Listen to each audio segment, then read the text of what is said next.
Somebody shows me how to press these buttons and that's it. Hari Ram, Hari Ram, Ram. Where are you now? Mayapur, still in Mayapur Dham. You're in a very nice room, modern room. Yes.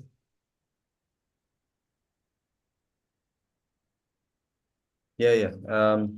1 minute. Okay. It's messy bed. Oh, that's all right. Hari Ram, Hari Ram, Ram, Hari Me and Sumagiri Prabhu are here together. Some more devotees. Ah, Tirthapad Prabhu is here. Okay. I Ram. was just about to say some devotees from Jaipur will come to Mayapur also. And Ah, then Tirthapad Prabhu came. Hare Krishna, Tirthapad Prabhu, welcome. If you want to switch your video on, you're most welcome. Sometimes I may switch off mine, not because I don't want to see or you don't want to see me, just because my internet is weak. So in order to hear nicely, I just switch it off. But for now, it seems okay, so we can go ahead and start. Floor is yours. Hare Krishna. Hare Krishna.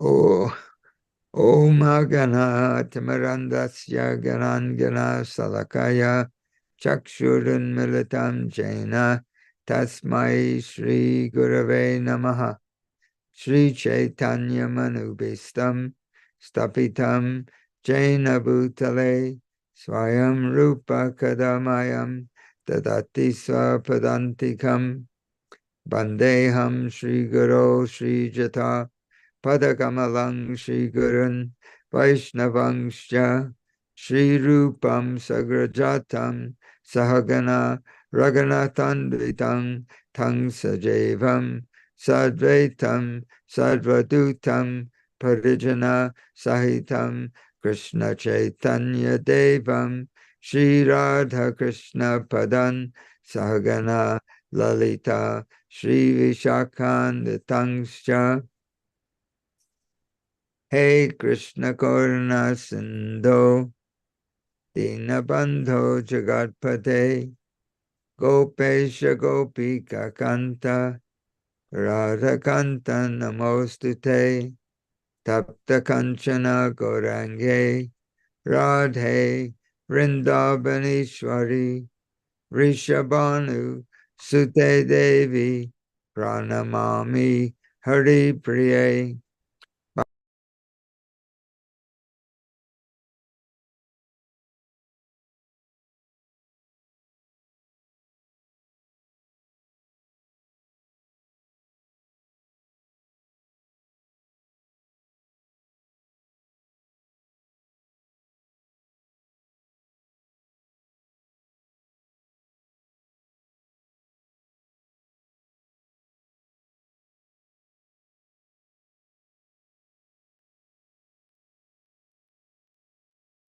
Ishan Prabhu, really sorry. Can you hear me?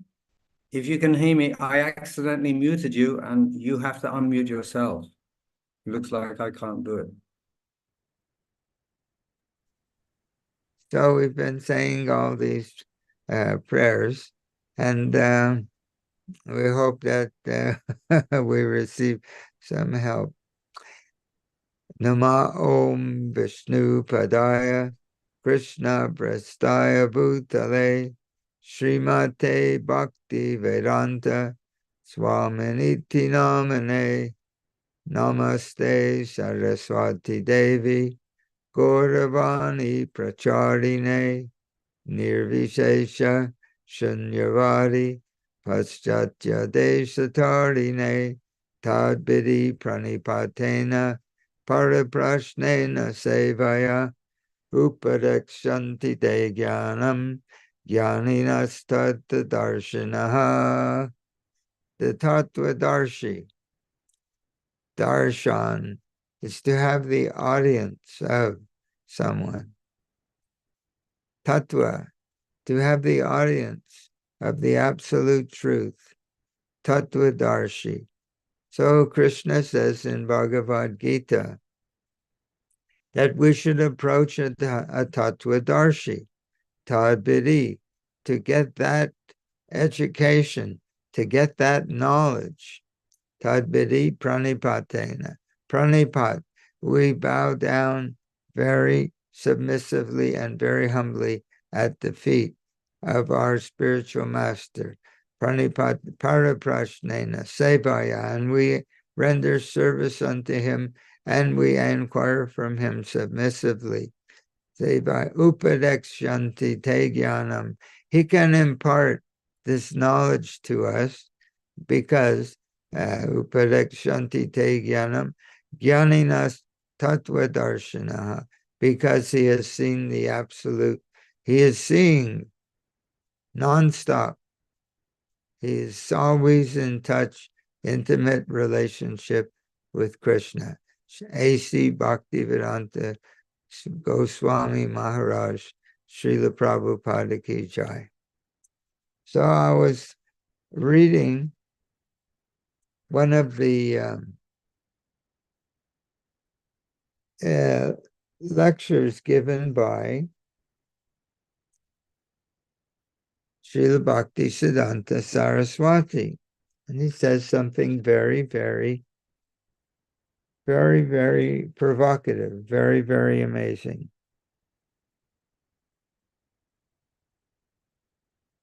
This is an excerpt from a lecture that Srila Bhaktisiddhanta Saraswati is speaking about.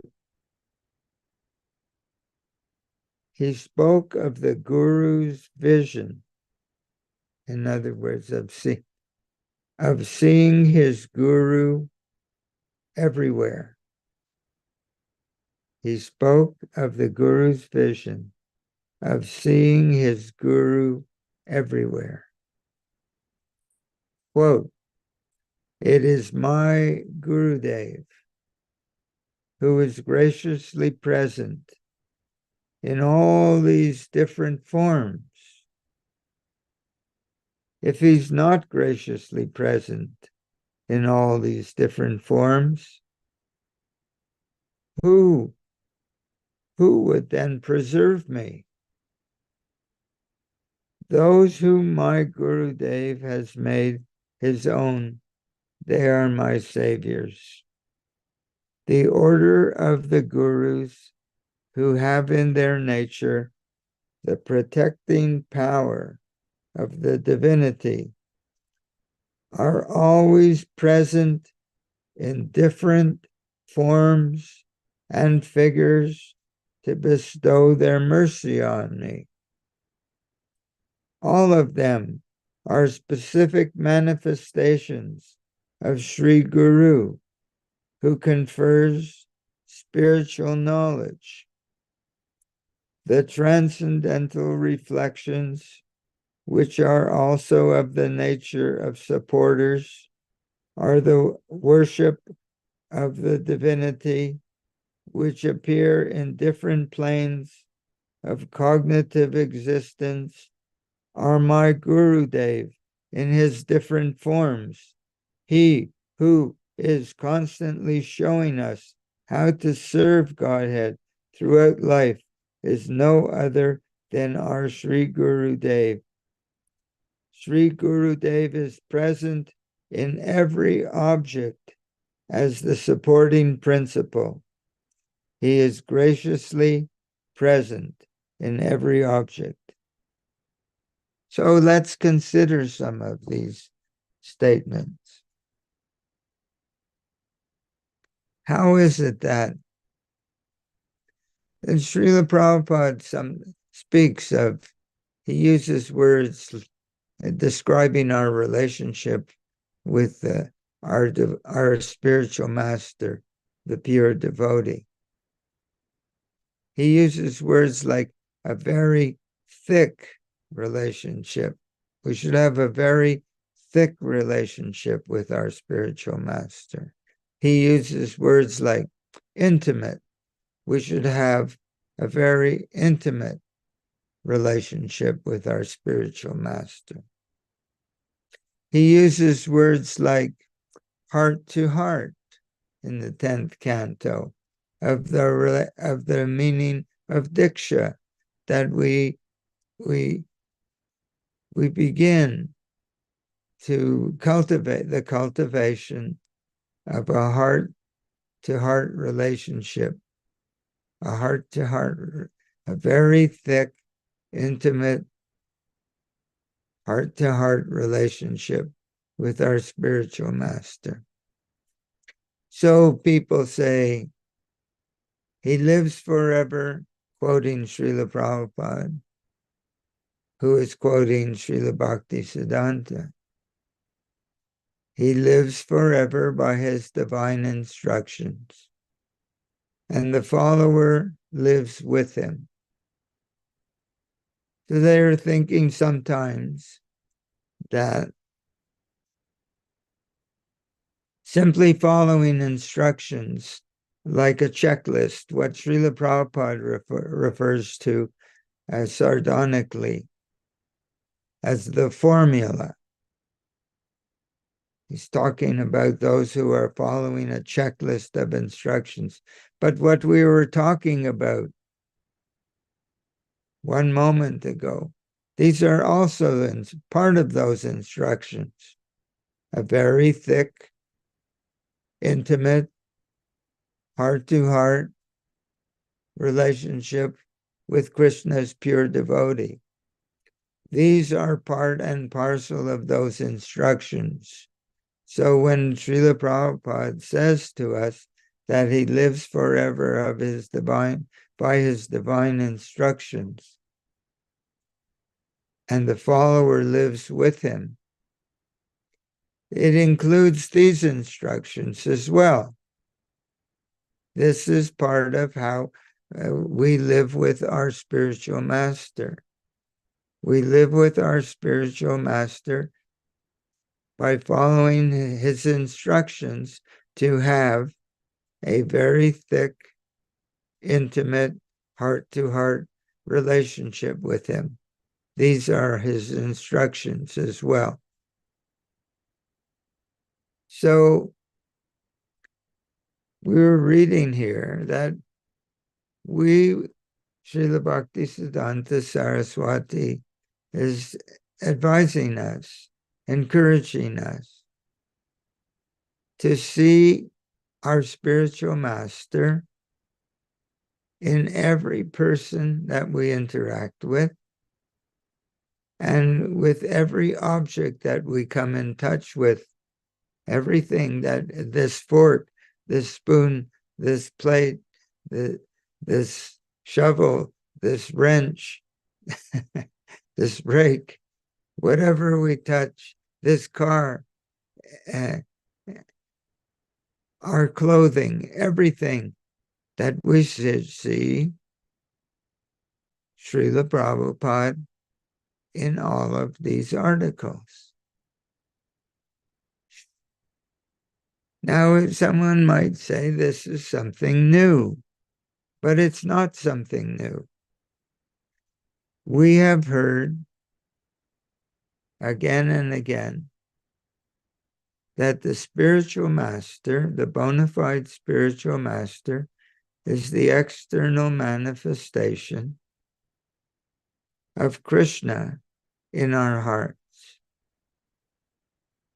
The external manifestation of the Lord of the heart, that the bona fide spiritual master, the Shakti-Avesh avatar, the empowered incarnation of Krishna, that Krishna appears before us as the spiritual master.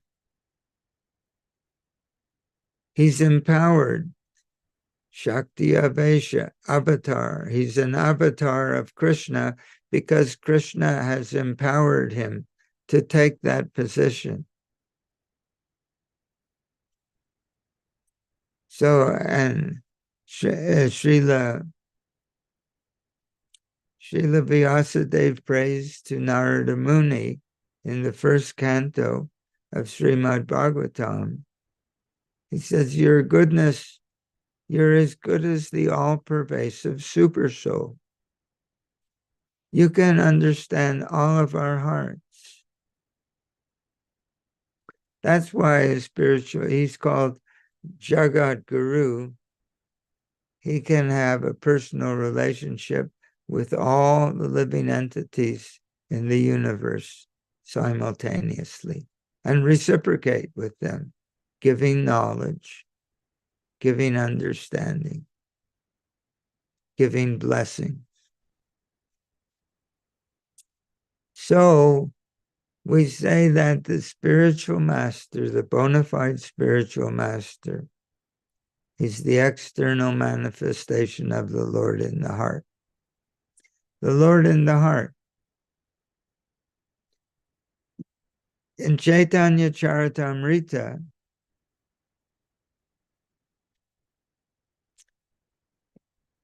Lord Chaitanya gives us that, oh my Lord, your holy name alone can render all benediction upon the living beings. And therefore you have hundreds and millions of names. In these names you have invested all your transcendental energies.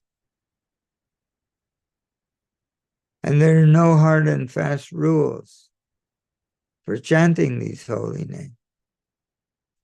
Oh my Lord, you have so easily you have made approach to you so easy by these holy names, but unfortunately, I don't have a sense of attraction to them. That's Siksha Stock 2. So the answer is given. How is it that we can develop this sense of attraction to the holy name? Trinadapi sunichena, tarorapi sahishnuna, amanena, manadena, kirtaniya sadahari. We can chant the holy name always, 24 hours. Kirtaniya sadahari. If we can cultivate this humility. What is this humility? To be more humble than a blade of grass. If we step on a blade of grass, it doesn't object. And when we remove our feet, the blade of grass again raises his head. But there's no objection. More humble than a blade of grass, more tolerant than a tree, that the tree supplies fruits, the tree supplies shade from the scorching sunshine. And if people cut branches from the tree, if they need wood, the tree, it doesn't protest. And if the tree is very, very thirsty because there's no rain, it doesn't ask anybody for water. It's more tolerant. So how can a person be more tolerant than a tree? So he says, if we can cultivate these qualities of humility, more tolerant than a tree, and ready to offer the highest respect to others. How can one acquire this tolerance? This tolerance is explained in Sri Chaitanya Charitamrita, that if one cultivates this vision that Krishna is present in everyone's heart as the super soul, that Krishna is present between every atom in the universe, and Krishna is present within every atom in the universe. If we can understand that we're dealing with Krishna at every moment, Just like in the Bible, it says that to turn the other cheek. It's me if somebody slaps my cheek. If I can understand that Krishna is the doer in every body, that this individual jiva soul is seated, Krishna explains in Bhagavad Gita, as though on a machine made of material energy. And who's moving that machine? The Supreme Personality of Godhead is directing the wanderings of all living beings who are seated as though on a machine made of material energy. And then, if I understand, then I can turn the other cheek, because I'm remembering that the one who has not treated my one cheek very softly, that's Krishna. Therefore, if Krishna wants to slap my cheek, I should offer him the other cheek as well, with happiness. So, the spiritual master is the external manifestation of that Krishna who is the all-pervasive supersoul in everyone's heart.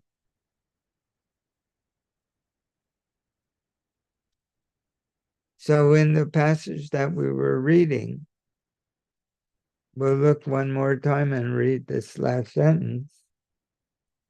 Sri Guru Dev is present in every object.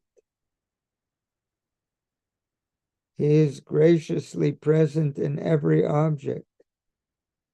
He is constantly.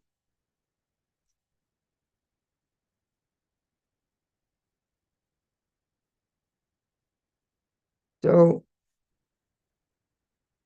there's no difference between this is explained in Sri Chaitanya Charitamrita, that the Krishna within the heart of every living entity, the all-pervasive supersoul, appears before us as the spiritual master. And for this reason, we relate to our spiritual master. It's explained in the very beginning of Sri Chaitanya Charitamrita, chapter 2. We should relate to our spiritual master as we would relate to the Supreme Personality of Godhead himself.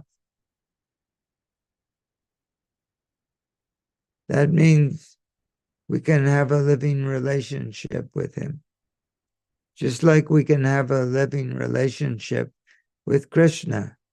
We can pray to Krishna. We can reveal our heart to Krishna. We can ask Krishna for his protection. We can bow down to Krishna. Krishna is in Krishna Loka, but we can have a living relationship because it's transcendental. That relationship is transcendental to time and space.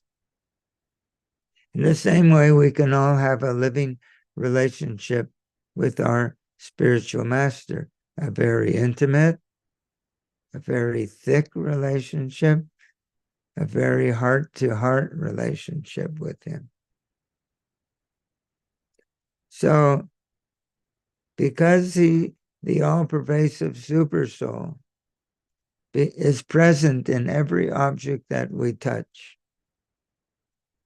in every person that we see, in every person that we relate to, as the all-pervasive supersoul, the external manifestation of that same supersoul is the spiritual master. Therefore, Srila Prabhupada explains to us repeatedly in his books that we shouldn't think of him. He looks like he's one of us. but we shouldn't see him as an quote unquote ordinary human being. No, he's empowered. He's an avatar of Krishna by virtue of the fact that he's empowered by Krishna to take this position. He's empowered, Shakti Avesh avatar. This bona fide spiritual master is an avatar of Krishna because Krishna empowers him in that way to be the external manifestation. In other words, we cannot see the Lord in the heart presently in our neophyte condition. So he appears before us in a form that we can see. He's an external manifestation, the external energy. The Lord in the heart becomes manifest before us in the form of the external energy of Krishna, just like the deity on the altar. We're warned or told repeatedly that we should not see the deity as wood or stone or metal. But this is Krishna.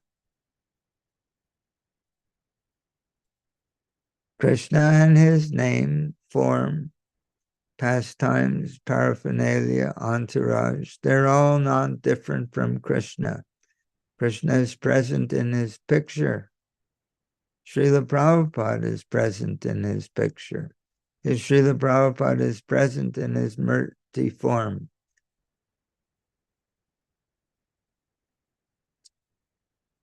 All of this is achintya, inconceivable to the material mind. But Srila Prabhupada explains that Krishna consciousness is only a matter of understanding and accepting. If we can accept these understandings, if we can accept these descriptions of reality, of transcendental reality, and assert from our hearts to embrace these understanding, like that this is the reality, and I'm going to cultivate this understanding. I'm going to cultivate this orientation of the heart. Then we begin to have realization that this is real because we have a sense of reciprocation. Krishna explains in Bhagavad Gita that as we approach him, he reciprocates. If we approach him personally, there's no sense of reciprocation, following this different rules and what Srila Prabhupada refers to as the formula. Keeping the whole formula, doing everything mechanically and expecting a personal sense of reciprocation, a sense of personal reciprocation. If I relate to you mechanically without opening my heart to you whatsoever, but I'm following, you won't be moved to reciprocate with me. Krishna is the same way. He reciprocates according to how much we open our heart. That's the meaning of yoga, means to make a sense of connection. But there are different ways of making a sense of connection with the Absolute. There's Ashtanga Yoga, which is a profound form of meditation. We're not able to do that day and age. There's Jnana Yoga, but with our mental concepts, we make a sense of connection with Krishna. We entertain we meditate on these understandings. But we're practicing bhakti yoga. It means our sense of connection is dependent on the condition of our heart. And that anyone can do this in a second, Srila Prabhupada says. Bhakti yoga, cultivating a sense of connection with Krishna and Krishna's pure devotee by the quality of our heart. And as we cultivate this very thick, very intimate, very heart-to-heart relationship with our spiritual master, we proportionately enjoy a sense of loving reciprocation.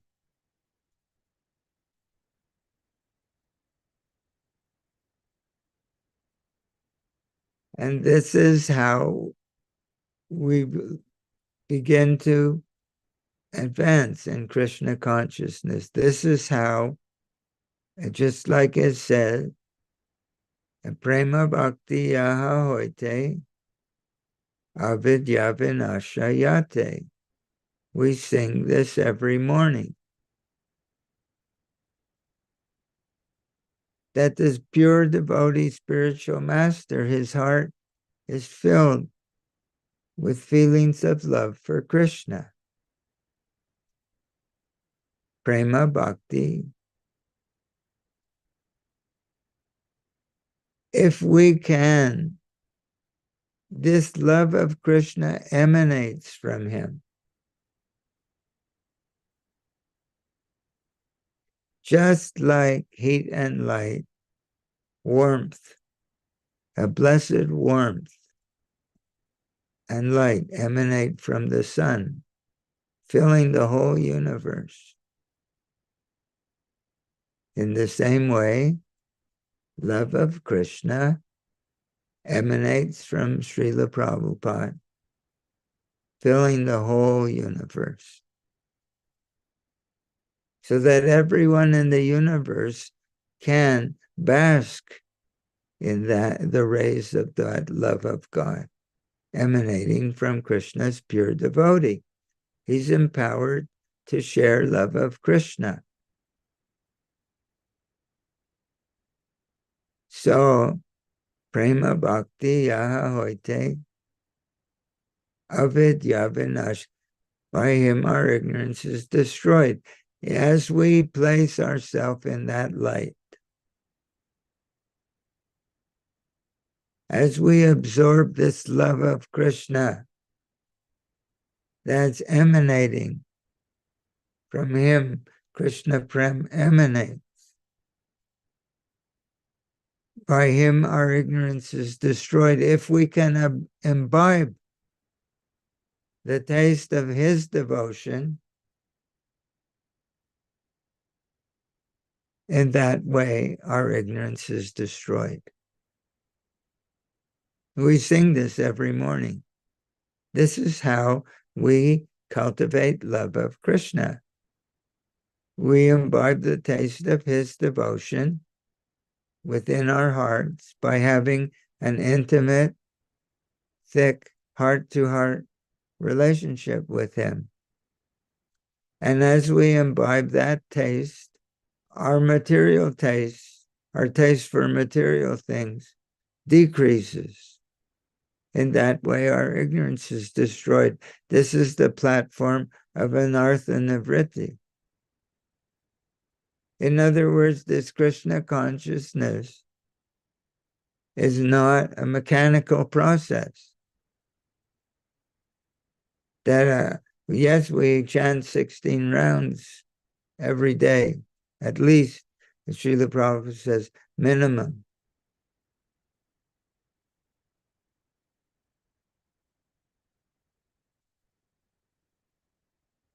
If we can develop the humility to see Krishna in every object as the super soul, Trinada Pisu Nichena, we will be able to become attracted to the holy name. So here in this, what we were reading, that the spiritual master, the bona fide spiritual master, the empowered spiritual master who's coming to us from the spiritual world, from Krishna Loka, Shakshadhari. We see him as not different from the Supreme Lord because he's empowered to take that position. Shakshadhari Tvina Samasta Shastrar Uktastatava Vyata Eva Sadhi Kintu Prabhoja Priya Eva Tasya Bande Guru Sri Charanarabindam. Because he's empowered, he's Shaktavesh avatar.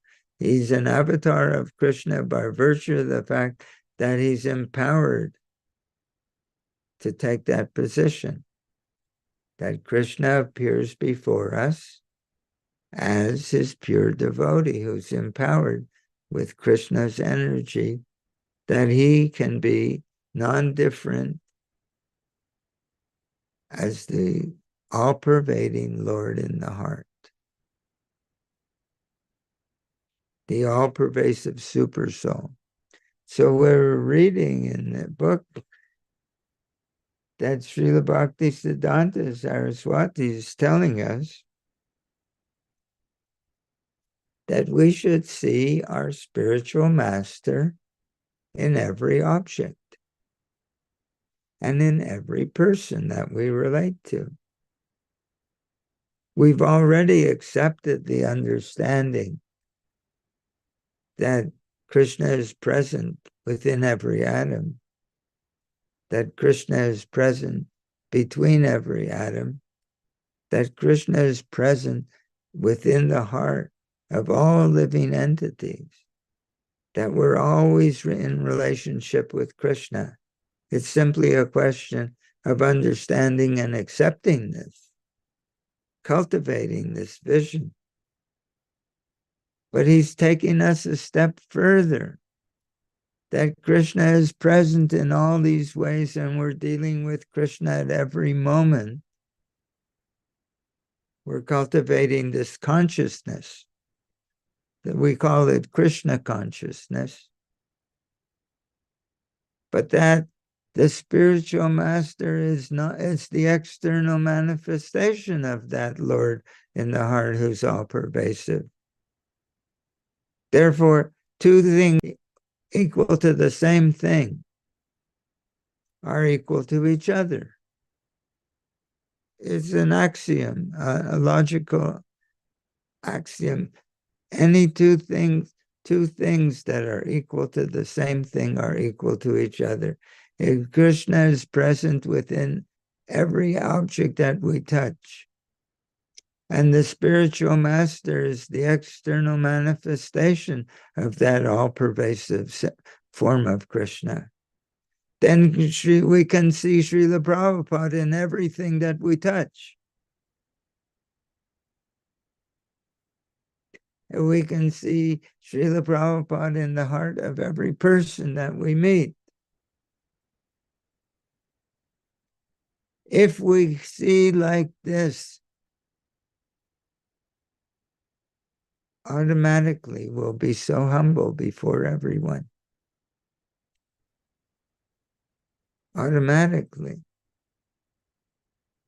If we see that Krishna is present in every object, we pick up a pen, we pick up a pencil, we move our computer, we sit down on a chair, our articles of clothing, every pot and pan in the kitchen, that the all-pervasive super soul is present in everything that we touch, and the spiritual master, the real spiritual master who's empowered by Krishna as a Shakti Avesh avatar, is non-different. He's the external manifestation of the all-pervasive Supersoul. Is our philosophy. And here Srila Bhaktisiddhanta Saraswati Goswami is telling us in direct words that we should see our spiritual master in every body and in every object that we touch. This is not different from everything we've always heard, that the spiritual master is the external manifestation of the Lord in the heart. So we can cultivate. We cultivate. Cultivation means we're asserting, making an assertion. We're asserting within ourselves this, I'm going to cultivate like this. I habitually have my material vision of everything, but now I'm going to assert this cultivation of a new way of seeing everything. And that new way of seeing everything is called Krishna consciousness.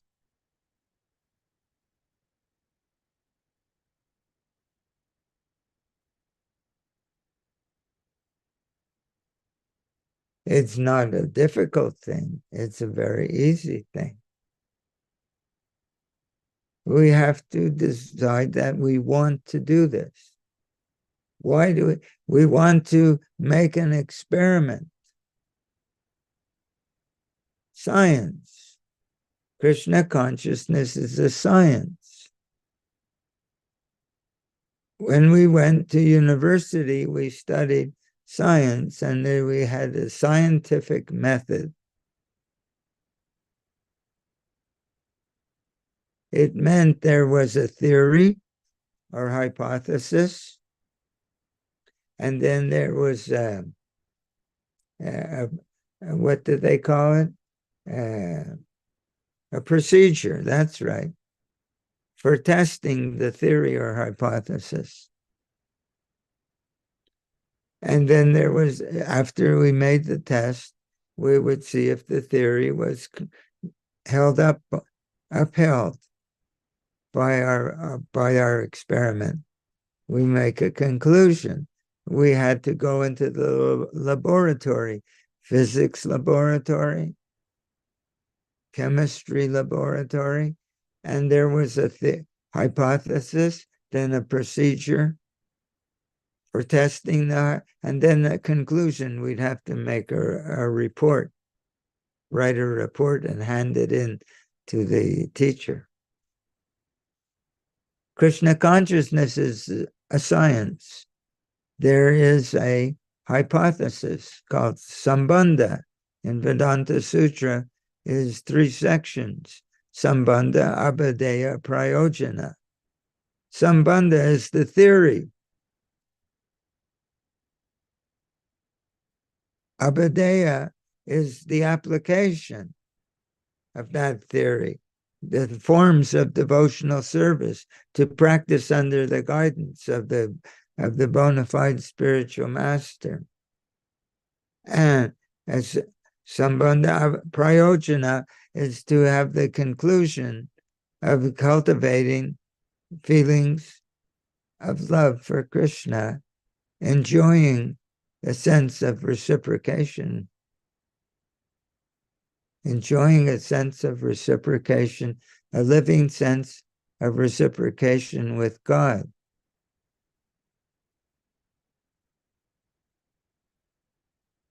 So where these blessings are going to come from? When we begin to see Krishna in the form of his Shakti-Avesh avatar, his pure devotee, and we see him in every object, and we see him in every body. And then we begin to relate to him like that. Then he blesses us progressively with more and more realization. just having the sense of that relationship, it unburdens the heart. It frees our heart from what Srila Prabhupada refers to as the mitigation of the unwanted, superfluous miseries of material existence. So, and there's so many ways. As we begin to cultivate a living sense of relationship with Srila Prabhupada, he's our savior. He's our connection to Krishna. As we begin to bring this sense of living, thick, intimate, heart-to-heart relationship with Srila Prabhupada, then we can begin to practice or cultivate Krishna consciousness under his guidance.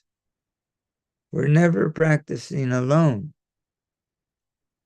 We're always practicing in the association of the pure devotee,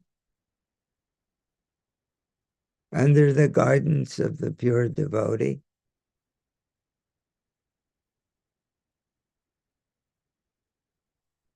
So this means, just like in Sri Harinam Chintamani by Srila Bhaktivinoda Thakur, he said that when we chant the holy name, actually Haridas Thakur is speaking. He says when we chant the holy name, he's the Namacharya. Lord Chaitanya loves Haridas Thakur so much that when Haridas Thakur departed, Lord Chaitanya danced with his body. He picked up Haridas Thakur, embraced him to his chest, and he danced with his body. He's the Acharya of the holy name. So,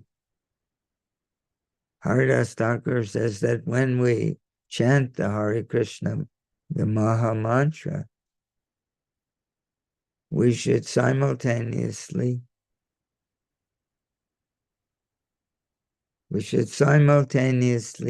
be meditating on our association with our spiritual master. We're not chanting in seclusion, we're chanting in the association under the guidance. We're feeling Srila Prabhupada's presence. And his presence, Srila Prabhupada explains that in 1.5.25 of Bhagavatam, 1.5.25, that pure devotion is infectious. That the way in which we learn what devotion is that we associate with someone who has pure devotion, and our hearts become infected with their qualities. As Srila Prabhupada writes that pure devotion is as much infectious, in a good sense, as an infectious disease. Imagine that. You catch it. You catch devotion by associating with someone who has devotion. In that same purport, Srila Prabhupada says that to become, and he explains what it means, to become infected with the qualities of the pure devotee.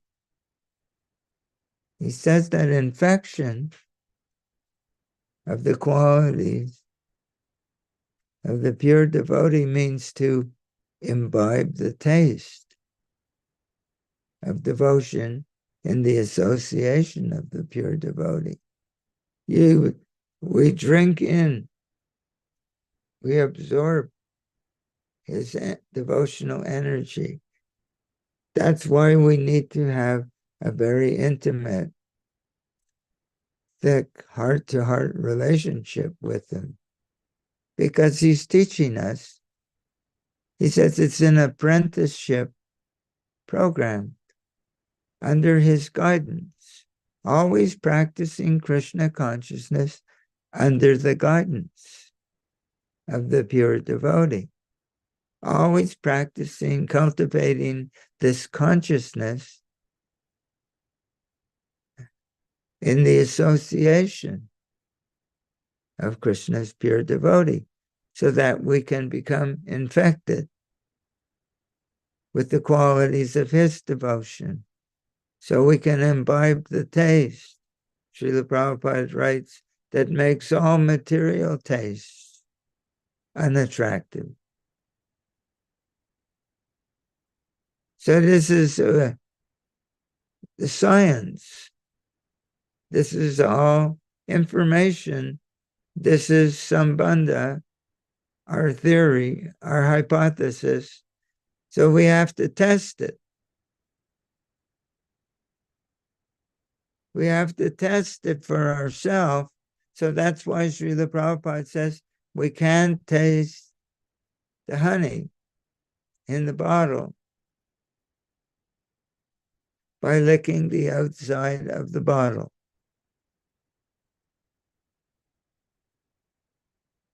Knowing that the honey is inside the bottle, that's the theory, that's the hypothesis, that's the concept. But to really taste the honey, we have to go inside. This is the next step, abhideya.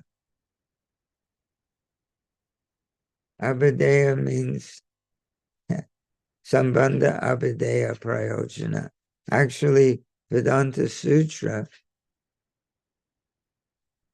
has these three divisions, Sambandha, abhideya, prayojana. So this abhideya is to make the test, to enter into the bottle for the taste, and then conclude, oh, this is very nice. Prema bhakti yaha hoite. So in his association, we can imbibe the taste of his devotion. That is not a mechanical process. It's a heart-to-heart, intimate, thick relationship with Krishna's pure devotee, who has come here simply to share his feelings of devotion with us. And that's the process by which we become Krishna conscious.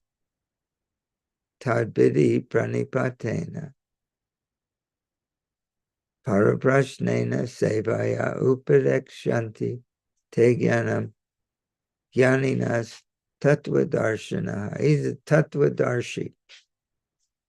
He has the audience of Krishna, the absolute truth, and he's filled with spontaneous feelings of love for Krishna, and he's come here simply to share those feelings with us. Therefore, the necessity is there to enter into a very intimate relationship with him, because association is explained by Hiranyakashipu to his son Prahlad, that association is just like, our heart is just like a mirror or a crystal stone which reflects. Association is like a crystal stone that reflects whatever is placed before it. Our heart is like a mirror that reflects whatever we associate with. Srila Prabhupada often says, if you want to become a drunkard, you associate with drunkards. So we want to become intoxicated with feelings of love for Krishna. So we have to cultivate the practice of associating with someone who has those feelings of love for Krishna, and then imbibing that taste, saturating our own sadhana with that taste for his pleasure, for Srila Prabhupada's pleasure. We please Srila Prabhupada by being submissive enough to him that we can imbibe the taste of his devotion, and then practicing in showing him how much we're learning from him by practicing with the feeling that we're learning from him for his pleasure. When he sees that we're actually learning from him, he's moved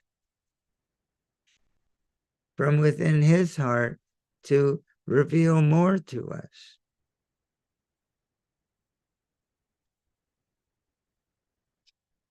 So this is the cultivation of Krishna consciousness. He has Krishna consciousness. He is Krishna consciousness personified. The pure devotee whose heart is filled with love for Krishna is the personification of Krishna consciousness. And he walks among us, he moves among us, he enters our heart to share that consciousness with us. So this is where we began.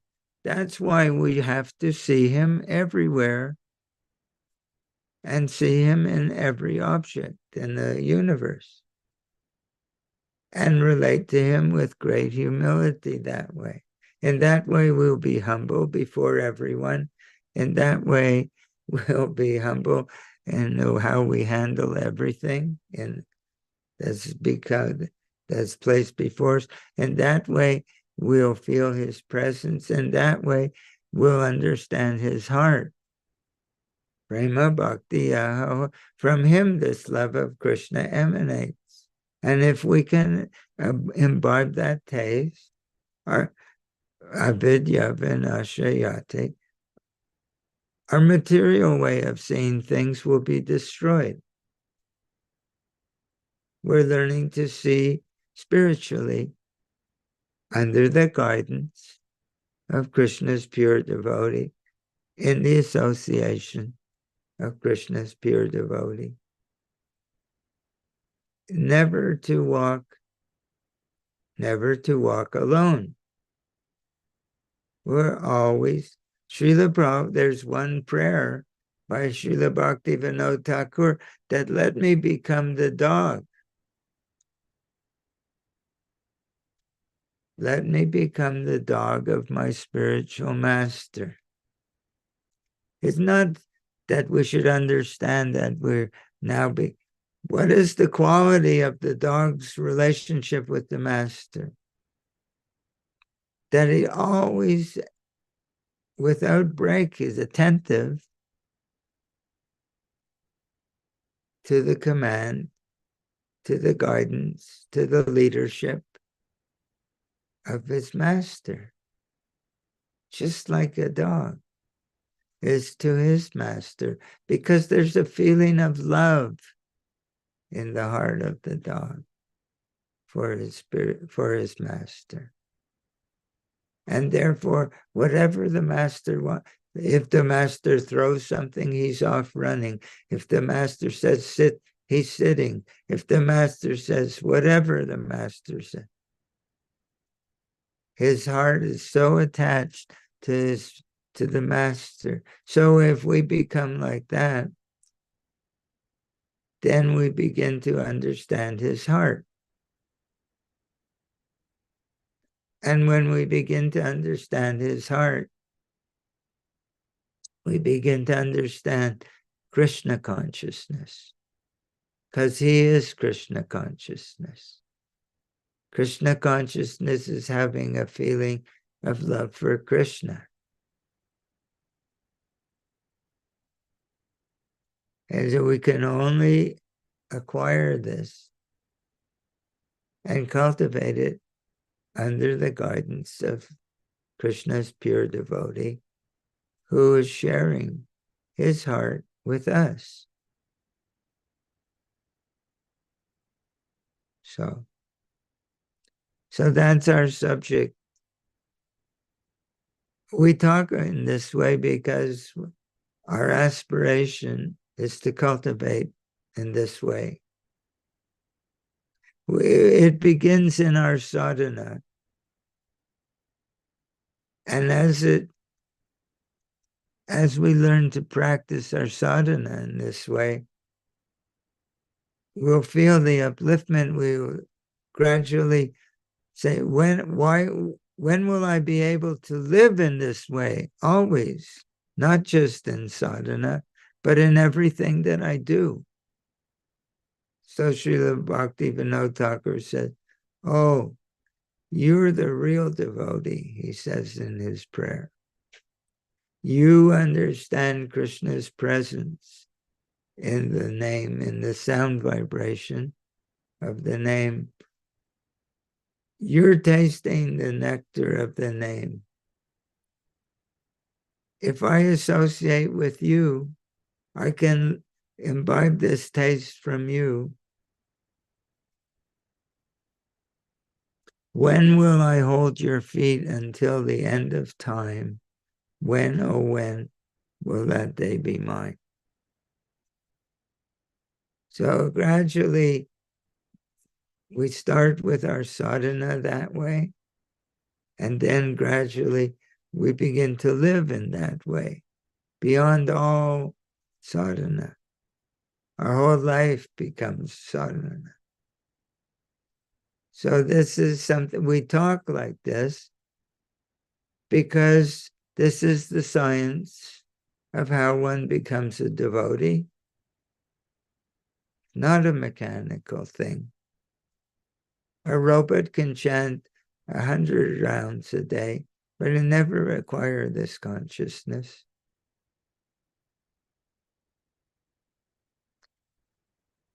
So it's not mechanical by doing, but it's by having an intimate, thick, heart-to-heart relationship with Krishna's pure devotee that it gradually rub off on us.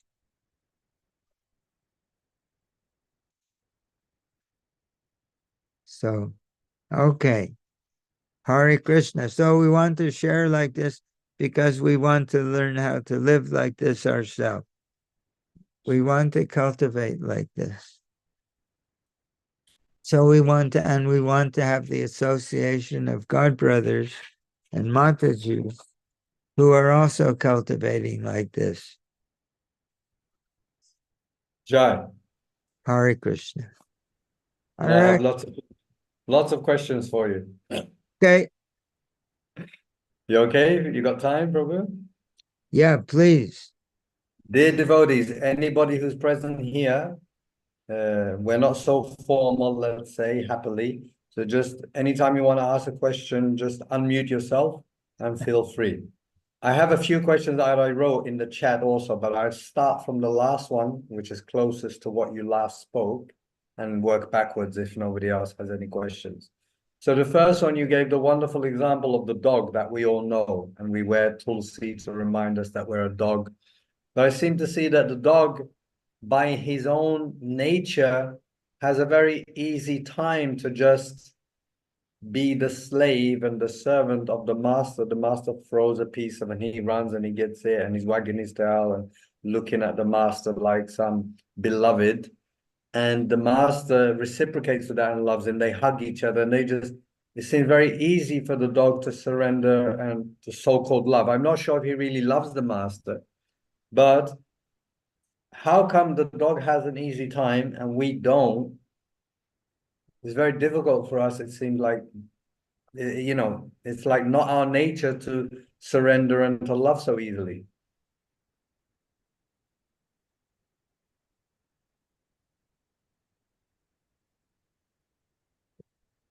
Say something, Balaram. I had Can you some, hear me now? Yeah. yeah. So Okay. Are you okay with the question? Did you hear the question? how we don't we're not exactly like the dog in the sense that we don't have this, we have this great inclination to be independent. Yeah, I mean, Whereas, I could say really right now, I wish I had God conscious, sorry, not God consciousness, dog consciousness, so I could easily surrender and serve Prabhupada like a dog and then feel that love for him. But in the human form, seems like there's a lot more ego there, and it's not so possible. so the question, say the question again. How? Yeah, we gave the example of the dog being such a servant, and then we can see with every kind of master for a dog that they have this immediate loving relationship with each other. But for a human being, consciousness in the human being, it's not so easy. I've been serving Prabhupada or trying to serve Prabhupada for 30 years. If I look at any dog or master, I say again and again, I wish I had that nature that that dog has to the master, and I don't have that for Prabhupada. Okay. So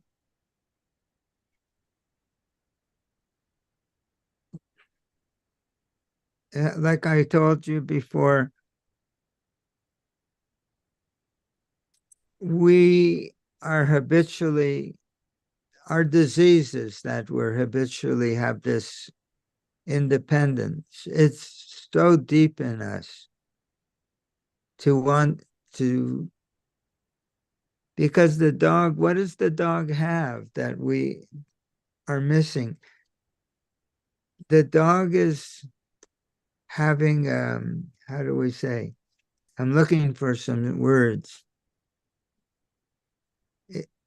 He's he's enjoying, not, he's enjoying, he wants to accomplish the pleasure of his master. Like, instead of being, his sense of happiness is my master pleased or not? That's precisely what we as conditioned souls, we have the opposite. We want to enjoy independently. And that's so strong in us that it saturates or pervades all of our activities, all of our thoughts, and all of our feelings, and all of our desires. It's this mistake that I can be independently happy. And this is our very disease. This is the disease that we have, to want to be independent enjoyers. Well, Srila Prabhupada sometimes talks about it as an addiction. And he said, he once rolled up his sleeve and pretended he was putting heroin in his arm with a syringe. And Srila Prabhupada said to me, "You have seen this? You have seen this?" And I said, Srila Prabhupada said, "Well, Krishna consciousness, this consciousness, is like that." In other words, it's not our natural inclination in our conditioned state. But if we do it by purposeful cultivation, we'll start to have the experience that, oh, this is really nice. When we have a little taste of it's an exchange of love. When we feel Srila Prabhupada's love for us, and we feel his presence in our heart, we want more of it. It immediately takes away all of our anxiety, all of our stress, all of our tension. And it's so nice. It's what we've been looking for. Actually, we've been looking for this in every activity, in every thought, in every word, in every deed in our life. We've been looking for this feeling of fulfillment. And it only comes when we're having this sense of relationship with Krishna, or Krishna's pure devotee. So if we try to cultivate like this, we begin to experience his presence, and we begin to experience his association, and we begin to experience his love. We'll want more of it. We'll become addicted to it and say, oh, when will this day be mine, when I won't stop being like that dog in relation to his master. It's like begin to understand that this is what really feels right, in spite of the fact that I'm addicted to material consciousness, which is independent consciousness of being of enjoying, of fulfilling myself independently, to then understanding that by being a servant, surrendered servant, that's really what's going to fulfill me. So that really feels good. I want more of it, in spite of the fact that I have this habitual other tendency. So then we have to know how to approach Srila Prabhupada. We begin by understanding that he's our eternal well-wisher, that he loves us more than we can understand, more than we can comprehend. Is inconceivable. His love, he only wants us to be happy. He wants us to be free of our material suffering. And he wants to share Krishna consciousness with us. That's the only reason he's here. He takes the role of an authority figure because we need to have an authority figure. I was once on a walk with Srila Prabhupada, and I asked him some questions. I was alone, and Srila Prabhupada explained that he's not enjoying to take the position of an authority figure. But for us, it's necessary, because if he acted like we're his friend, that we're friends, just like, as long as there's friends, there's submissiveness is less. Just like Krishna, Srila Prabhupada explains in Bhagavad Gita that Arjuna is arguing with Krishna because they're friends. Krishna has his point of view, Arjuna has his point of view, but he's not making any progress. He's still upset in his heart. He doesn't have a solution. So, but Srila Prabhupada explains repeatedly in different lectures that when one accepts the spiritual, really accepts the spiritual master, he begins to accept his authority. So this, so Srila Prabhupada explained to me that I have to take this position of an authority figure so that my students will listen to me.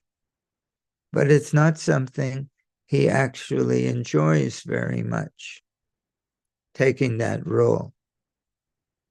So then he said, but you can think of me as your father, as your spiritual father. So, in other words, and no one loves a son more than a father. So we have all of this conceptual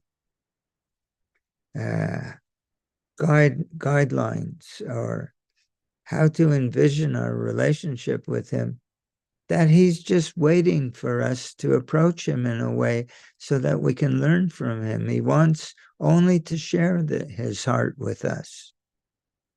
We can contemplate this. And then what really makes it happen? In my own tiny, I tell you frankly, my own tiny spiritual practice is that there are guidance, there are guidelines in our books. Like Srila Rupa Goswami in A Nectar of Instruction says, Utsahan, enthusiasm. Or Krishna, that Srila Prabhupada says, even in material life, a businessman, in whatever a person is doing, if they want to accomplish, they have to be very enthusiastic. He says that next thing is confidence. He says, not confidence in ourselves. He says confidence that there's a transcendental relationship and that our desire to be pleasing will be received and reciprocated. We have to have faith that we can really have that relationship. So he says, with enthusiasm and with faith, and then Krishna gives another guideline in 1854 of Bhagavad Gita that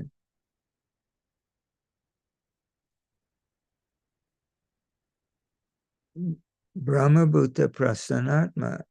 So the word for Prasanatma is joyful in the heart. But Krishna says, Mad Bhaktim Labhate Param, that when you become joyful in your heart, you can be devotional. It means when a person is really, really happy in their heart, the impulse to want to share that with another being, it's automatic. So enthusiasm is important and joyfulness is important. So if we approach the moment we approach Srila Prabhupada with joyful enthusiasm, to that degree we'll immediately feel his presence and his loving reciprocation. We have to, that means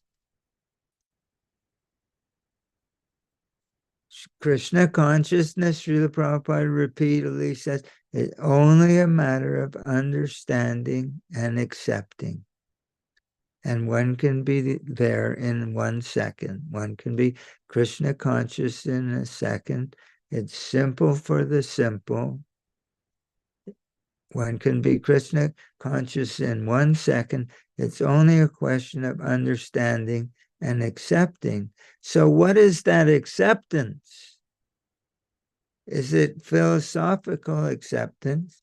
No, it's joyful enthusiasm is the measure of our acceptance. If we approach Srila Prabhupada with joyful enthusiasm, we immediately feel, because we're connecting. What is love? Love is wanting, taking pleasure in the happiness of the other. Wanting to please. Joyful enthusiasm, when one has happiness in the heart, they automatically want to share that happiness with another. So in order to have, it's like you're saying to me, what is this, that ingredient that gives the sense of relationship? What's the ingredient that invokes the sense of that there's reciprocation? But it's connection through love. It's called bhakti yoga. As soon as there's happiness and joy in the heart, and we approach Srila Prabhupada with enthusiastic desire to be pleasing to him, we feel his reciprocation. So it's a question of, this is the meaning of acceptance. Krishna consciousness is only a question of understanding and accepting. We have the understanding, but our acceptance has to be injected with this quality of joyful enthusiasm. And Srila Prabhupada, some devotees say to me sometimes, oh, you're being artificial. Srila Prabhupada says, this consciousness is not an artificial imposition on the mind. It is our natural spiritual consciousness. It's not artificial. It's what we really are, but we don't understand that the reciprocation is going to come from it until we wear it, until we try it on for size. We have to approach Srila Prabhupada with joyful enthusiasm and a desire to please him, and proportionately we feel his presence and we feel his loving reciprocation. Joyful enthusiasm is the measure of our acceptance. It's the second stage. And there's hypothesis, science, it's a science. Hypothesis, procedure, and conclusion. This is the procedure. Not we should stay always with the hypothesis and say, I know what Krishna consciousness is. I can recite all these verses. I can repeat the philosophy. That's the hypothesis stage. Sambandha. Abhadeya means now putting it, making the experiment, applying it, acting on the level of spirit. It's explained in the teachings of Lord Chaitanya introduction that Lord Chaitanya is teaching from the spiritual platform, that one immediately begins from this level. But there has to be this measure of acceptance. Acceptance, the measure of our acceptance is to how much we engage with joyful enthusiasm. And as we do,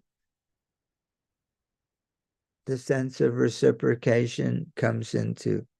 Then we say, whoa, this is not my natural way of being, to joyfully want to please Srila Prabhupada. I want to be an independent enjoyer.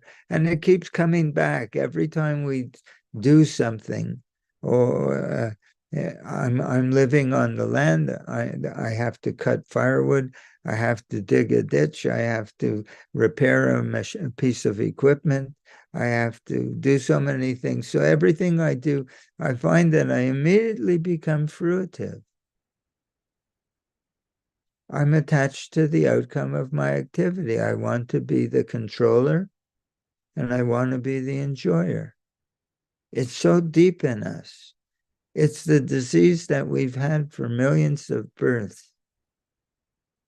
So we have to, but in our sadhana, it's so much easier to try to do this simply for Srila Prabhupada's pleasure.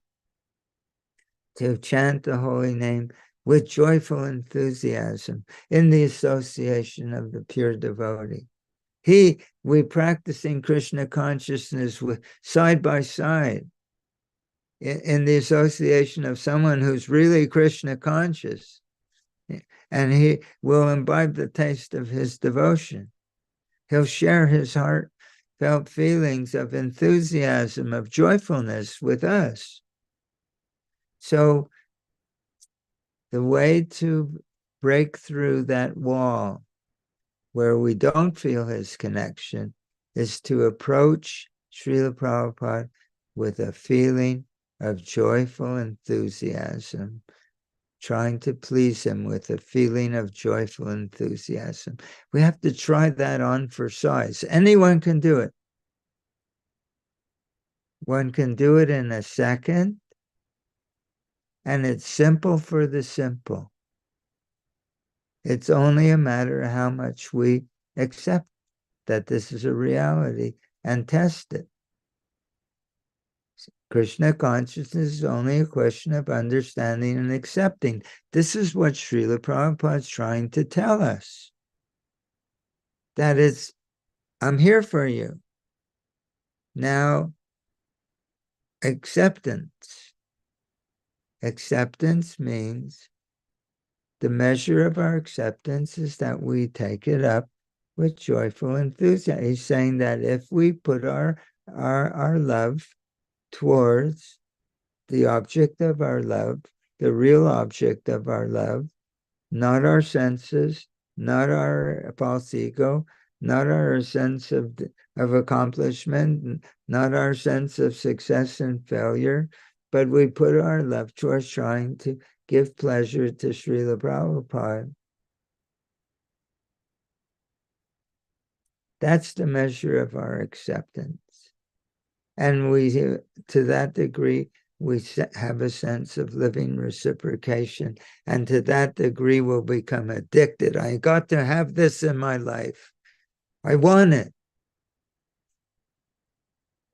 So then gradually we'll take it out of the arena of our sadhana and expand that sense that I'm walking down the street, I'm driving the vehicle, I'm doing this, I'm doing that. I want to do everything in a way that I'll feel his reciprocation. Do everything with joyful enthusiasm. So in other words, the means and the goal are not different. The goal is to have this joyful enthusiasm, but the means is to have this joyful. It's just that it keeps growing and expanding. So how fast we grow in this way, that's up to the individual. I had a friend who was vice president of the temple in Canada, and he left the movement. He left the movement. He said it didn't work for him, but he was doing everything mechanically. Mechanically doesn't work.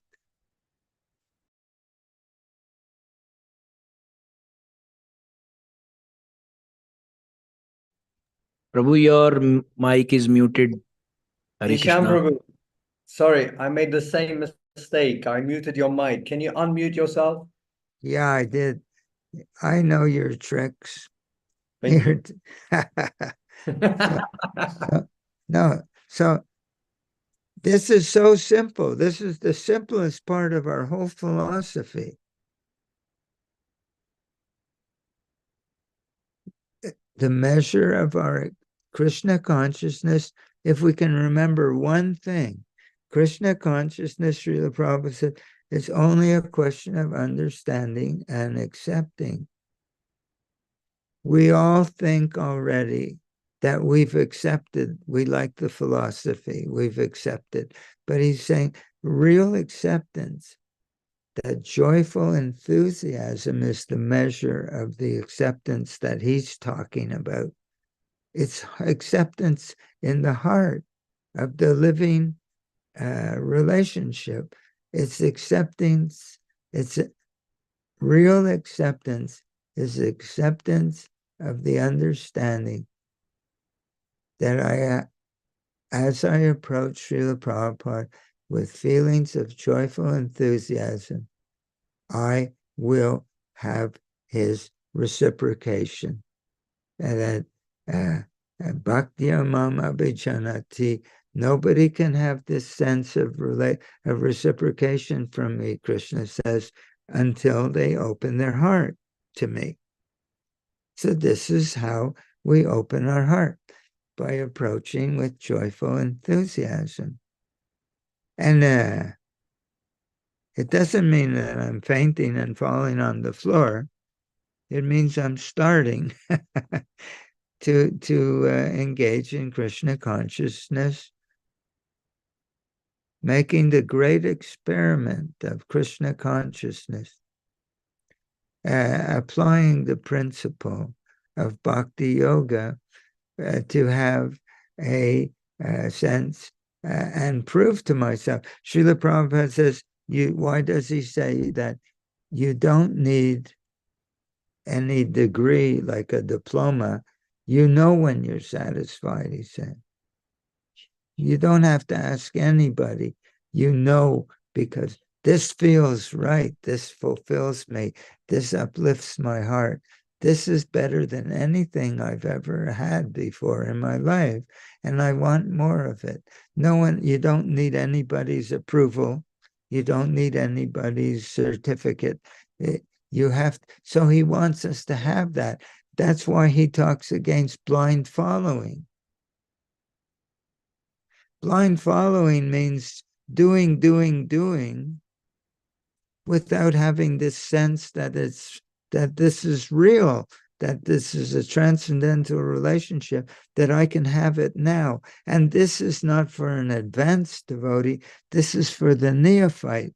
Srila Prabhupada specifically says, the infection of the qualities of the pure devotee means that the neophyte imbibes the taste of devotion in the association of the bona fide spiritual master. The neophyte, that's us. So it's not about advanced stages of Krishna consciousness. I can't talk about advanced stages of Krishna consciousness.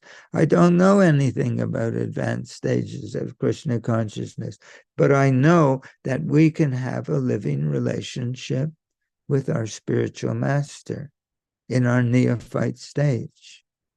And that is the beginning of a new kind of addiction that makes us want more. So I'm trying to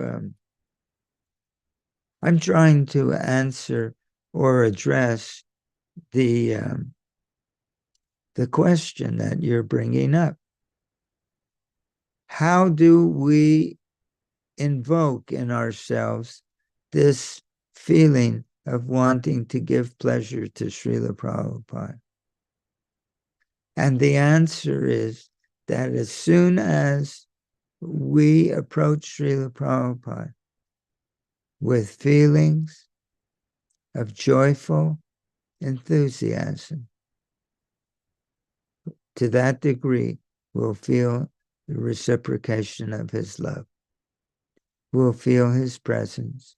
We'll feel the joyfulness in which he is engaging in Krishna consciousness. And this is something that, as an experiment, that each of us, it's up to us. And one can do it after 50 years of practice, or one can do it in the first day that they pick up a Bhagavad Gita.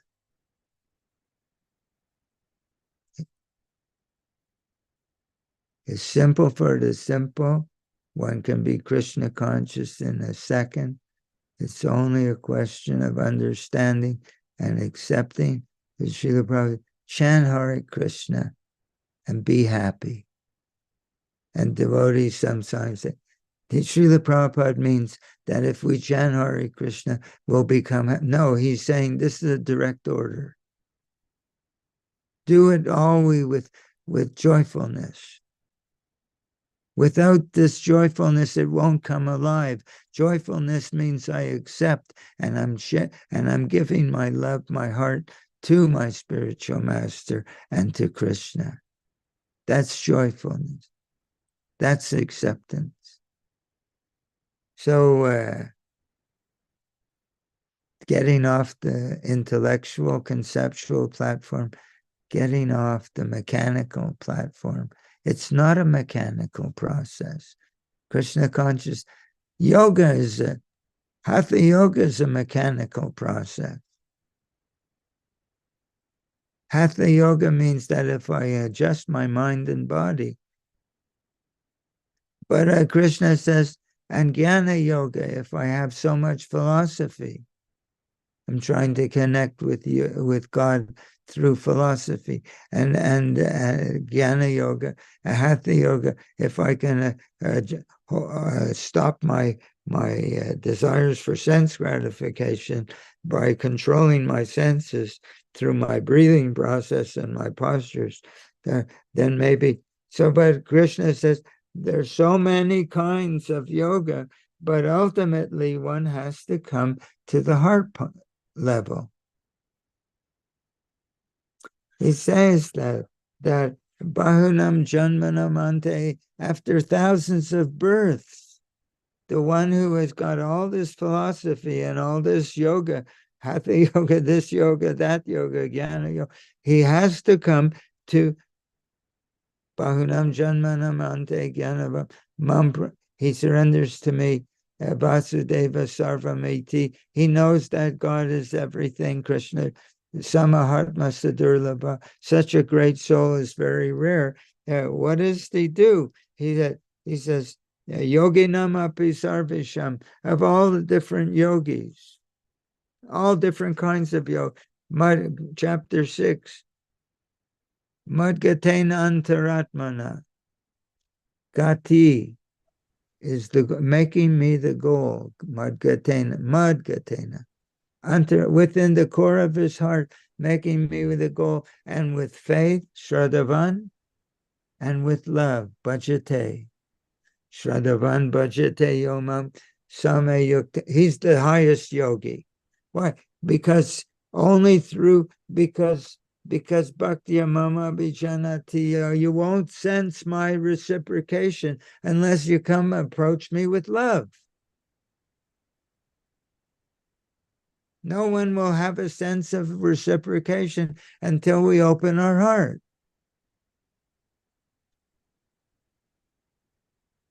And we're practicing bhakti yoga. Srila Prabhupada says at the beginning, a little austerity, hatha yoga, is austerity of the body. And a little detachment, vairagya. These are helpful at the beginning, but ultimately, we have to learn. We have to cultivate so how to open the heart is to do with joyful enthusiasm.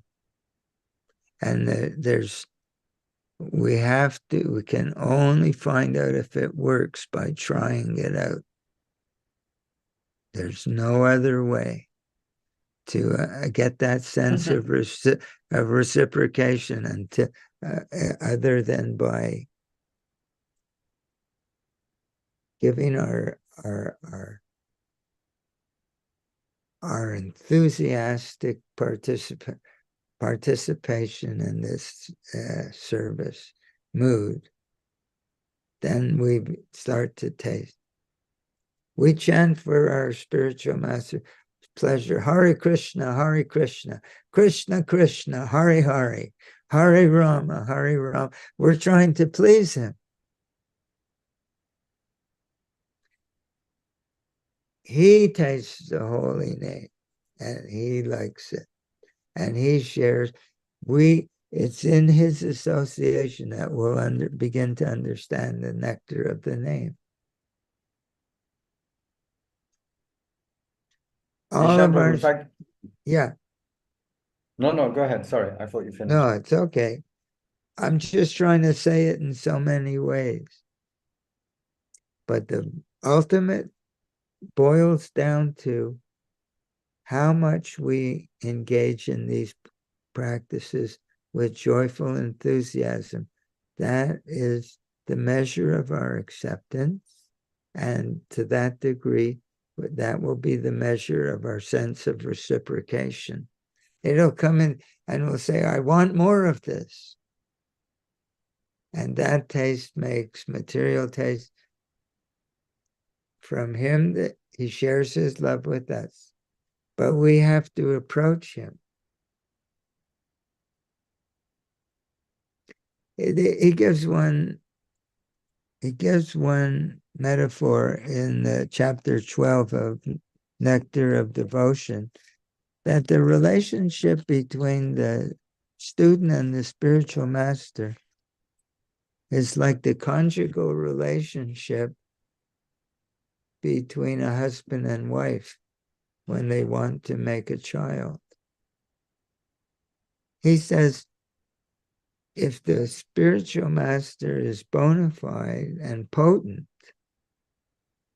and the disciple is pure and hearted, there will be conception. He's saying, giving a metaphor that he will plant his seed in our heart, just like a man plants his seed in the womb of his wife to make a child. He says that our relationship with him is just like that.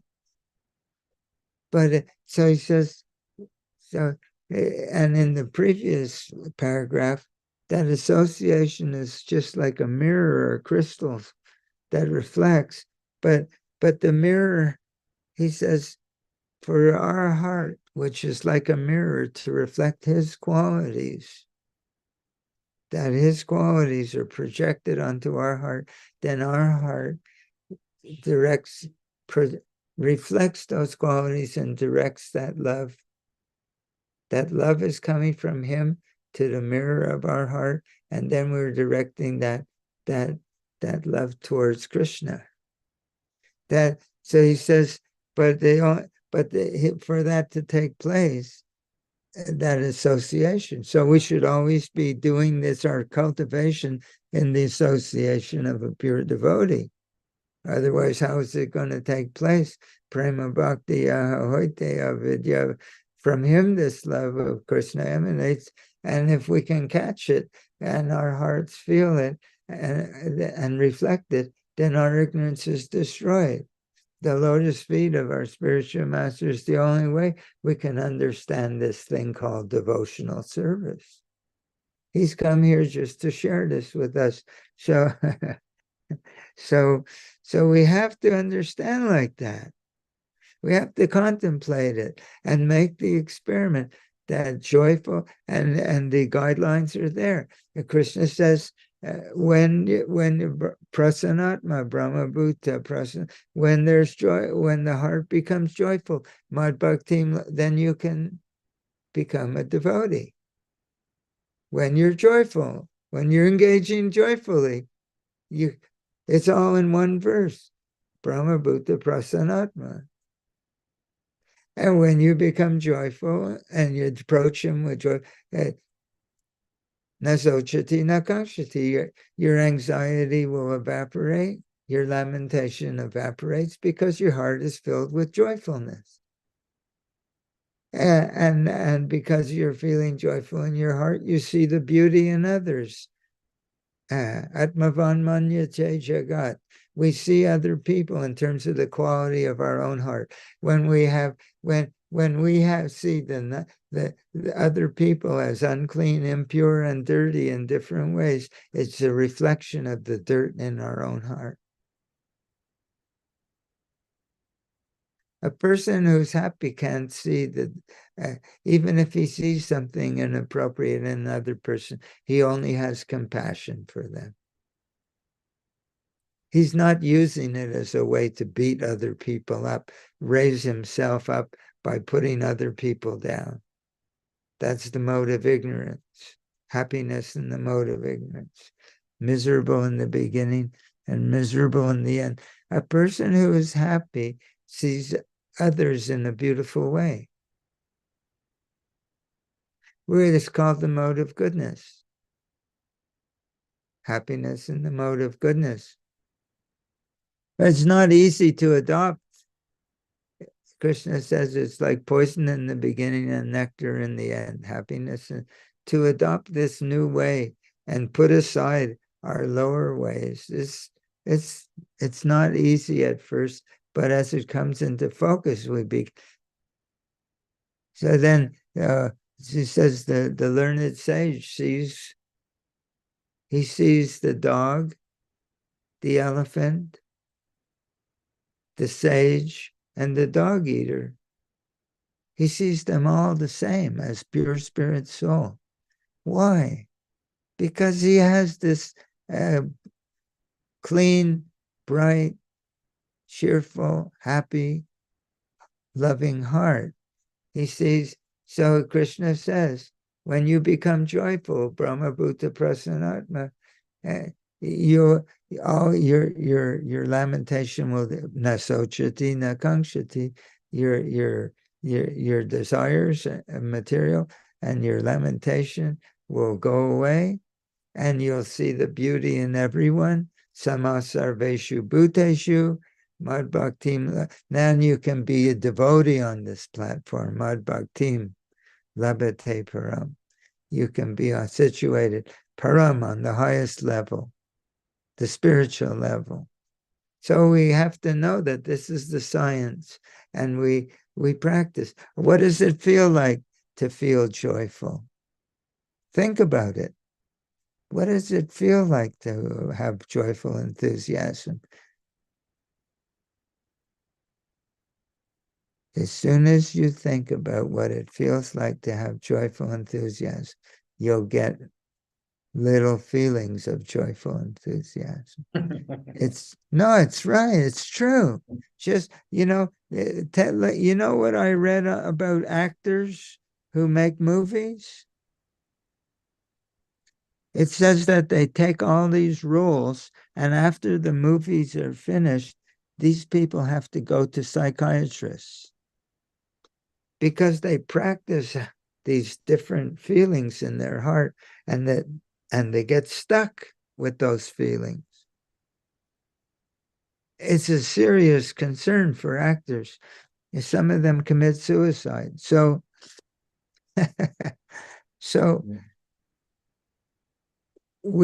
if an actor can feel joyful enthusiasm about something make-believe, we can feel joyful enthusiasm about the reality. We can take that on in a second. Just imagine what it feels like to feel joyful enthusiasm. As Srila Prabhupada said, it's not an artificial imposition on the mind. It's the real consciousness of the spirit soul. Cultivate it. Okay, there will be some degree of impurity, but the more we practice, the more we're becoming purified. We have to approach our spiritual master in Krishna with feelings of joyful enthusiasm. The neophyte, then we can sense Srila Prabhupada's presence, and then we can engage more in Krishna consciousness with the mood that he's teaching us by sharing his heart with us.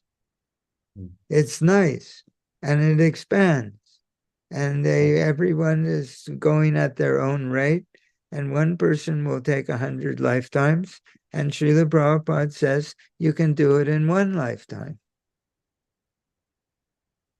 And each of us, and it's not a question of having a big brain, because even a child can do this, and it's simple for the simple. He sometimes says that women are an advantage over men because they have soft hearts. And this is bhakti yoga. So I'm trying to encourage this because I'm learning about it little, and okay. Ishan Prabhu, yeah. Tirthapad Prabhu has a question, but just before he asks his question, I just have one little bit of a question to finish off my first question. If Tirthapad is okay by that, Prabhuji. So with the dog example, I was meditating on it as you gave the class. I see that the dog,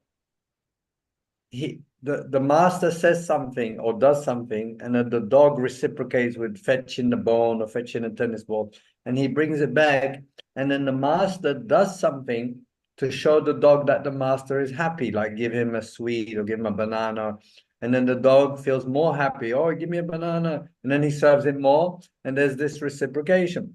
So with us now, we're not so advanced, me anyway, that I do some action and see Prabhupada reciprocated with me in a joy that will give me more enthusiasm. So I'm not conscious of that.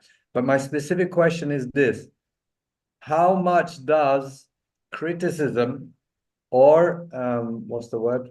Encouragement from our God brothers, other devotees, play a role in this? Because I know personally, if I did something and my God brothers around me, higher than me, lower than me, said, wow, great, that's nice service of Prabhupada, I would actually feel that that's coming from Prabhupada, and that would be part of this reciprocating with Prabhupada through this person. But I seem to feel that it's hard for devotees to encourage a devotee. It's much easier for them to discourage and pull them down. And that's what's generally happening. So my question is, how much of a role does devotees encouraging devotees with the service they do, or criticizing them and finding faults, how much does that play in this? So real association of our God brothers and our spiritual family is in kirtan, in serving together. Well, you have a joyful kirtan, then that's what you were receiving from each other. The criticism, we just brought that from our material life. Real devotees. I used to live with Vishnu Jan Maharaj, and wherever he went, he would make devotees, but he would share his love with them. He wouldn't criticize anyone. He would always see the best and inspire and inspire courage and enthusiasm in others. So we don't have devotees, as Srila Prabhupada says, 2 or 200 association. You find some devotees that that help. We support each other in our Krishna consciousness. And Srila Prabhupada, even it's in the books, there are lots of envious people within the Krishna consciousness movement. And we should avoid them. What can we do? We're in the material world's an insane asylum, a spiritual insane asylum. And so for myself, is this right that I should always try to find a way to encourage and see the wonderful thing that devotees did for Prabhupada's mission and give them, because by giving them that, it feels like that is their master, really. Srila Prabhupada saying to the dog, well done, here's a banana, here's an apple, here's a sweet. Right, so I should really be much more encouraging to devotees. Well, my own nature. It's more blessed to give than to receive. You've heard that before. So as soon as we try to encourage someone, as soon as we try to give something nice words, nice encouragement, nice feeling of the heart, we become uplifted. Exactly. Yeah. And we're learning because we're coming from a heart. A conditioned soul has a heart that wants to float itself up by putting other people down. It's the material, it's passion and ignorance. But a Brahminical mode of goodness, it only wants to see to the welfare and happiness of others. So we're coming from passion and ignorance, so we learn, we're cultivating a whole new kind of consciousness. Thank you. Chitapad Prabhu, are you there?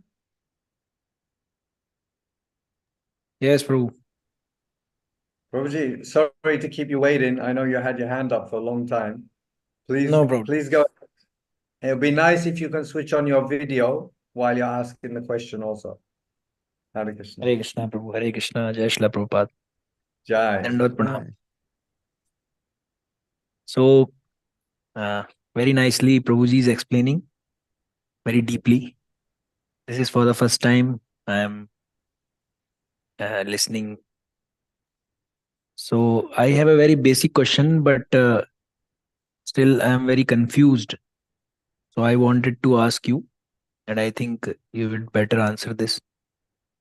Please, it is a long question, so I request you to patiently listen because I am very much confused. Most of my doubts are cleared by Balram Prabhu. So, one question I would like to ask you is that, sorry, Prabhu. Okay, no. Balram Prabhu is very nice. So, and thank you for making me join here.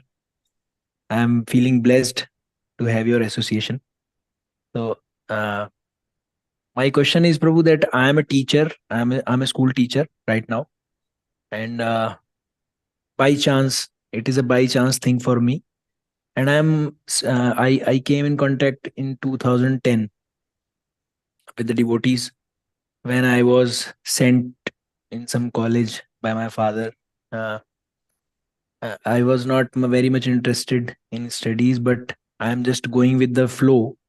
And side by side, I am doing performing this, trying to learn Krishna consciousness from 2010. Basically, I wanted to be to be very honest, I wanted to be a singer. Just like we all have our qualities where we feel comfortable. But in India, we don't have that kind of culture that you can pursue what you want. We just have to go either like you have to become an engineer or you have to become a doctor. These are the basic two, so-called Macaulay education system. So I was, my father denied and he sent me to some college to pursue engineering. I did that, but I was frustrated. In my final year, I came in contact with the devotees, and then after completing it in 2011, I for some time, because I am the only son of my parents. These are the Indian problems. I think you will relate because you have seen for a long time. These are our unique Indian problems in our Indian families. So then I came in contact with devotees in the final year, and I for some time I became a full-time devotee because I was not interested. I was not very much brilliant in studies, but I just passed. But I was not willing to get married, and things were going like that. Then I joined temple. Then my mother was very much upset and out of that sorrow, she became very ill. And then I got a phone call from my home that she's bedridden and she is about to die. She's very much anxious, and then all relatives pressure and this and that. Dayalu Prabhu told me, I discussed with Dayalu Prabhu that time. So he said, okay, you are the only son. For the time being, you go back. So I came back. So then the things were, I think, it is my understanding that things were going as Krishna's will. We cannot do anything. Whatever was happening, it was Krishna's will. Then I put they wanted me to get married. My mother's request was, okay, we will not disturb you. What you want to do, you do. You want to do devotional service, you do. We will not disturb you, but you at least you get married. We are becoming old. Who will serve us? We want a family. We want grandchildren. This and that. So, uh, so honestly, so I agreed. Okay, but I put a condition that okay, if I will get a good, I was aware of my condition. We have good job crisis also in India. So I put a bar between that. If I get a good job, then I will go in Gresta life, because if I don't have good earning, then I will be frustrated. So I'm not going to. So by chance, it is also an arrangement that most of people don't get government jobs, but I got. It is also Krishna's will, I think. Very simply, I got the job. So I took it as God's arrangement. So then I said, okay, now I'll get married. So I then get married in 2018. I was in touch with devotees. I was doing chanting, not 16 rounds, but I was doing. Then after that, uh, I transferred to a place nearby my village. So I was simultaneously, side by side, I was listening to Prabhupada, listening to Dayalu Prabhu, all the devotees, things like that. Village life is very good, uh, because villages are in the mode of goodness. It is easy to practice devotion in the village setup of life. And I was practically seeing also that in city we were very disturbed, and mind was very disturbed. But as so I and there were, then it was COVID also. COVID time also came. So I requested my parents. So we made a small house in our ancestral land, and then I took my mother and my wife, and I have two daughters. One is 4 years old, Vishnu Priya, and one is 3 years old, Krishna Priya. So we were living in that setup, and started I in the evening. So I was going in the like 10-11 a.m., and I was coming back like 6 p.m. So after that I started a small program. I said, okay, now all the things are set. I have read enough. Now I can tell people also basic things I can tell. So I started preaching on village level, on my village level. In evening, we had Sankirtan daily, and also started chanting 16 rounds in 2020 or 21. And then I got initiation in 2022 via Ritvik system. And I started preaching like 2-3 years ago.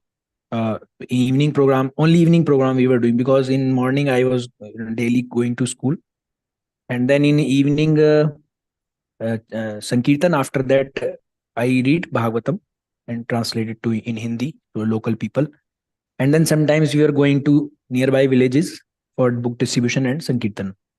This we have started on Sundays and all.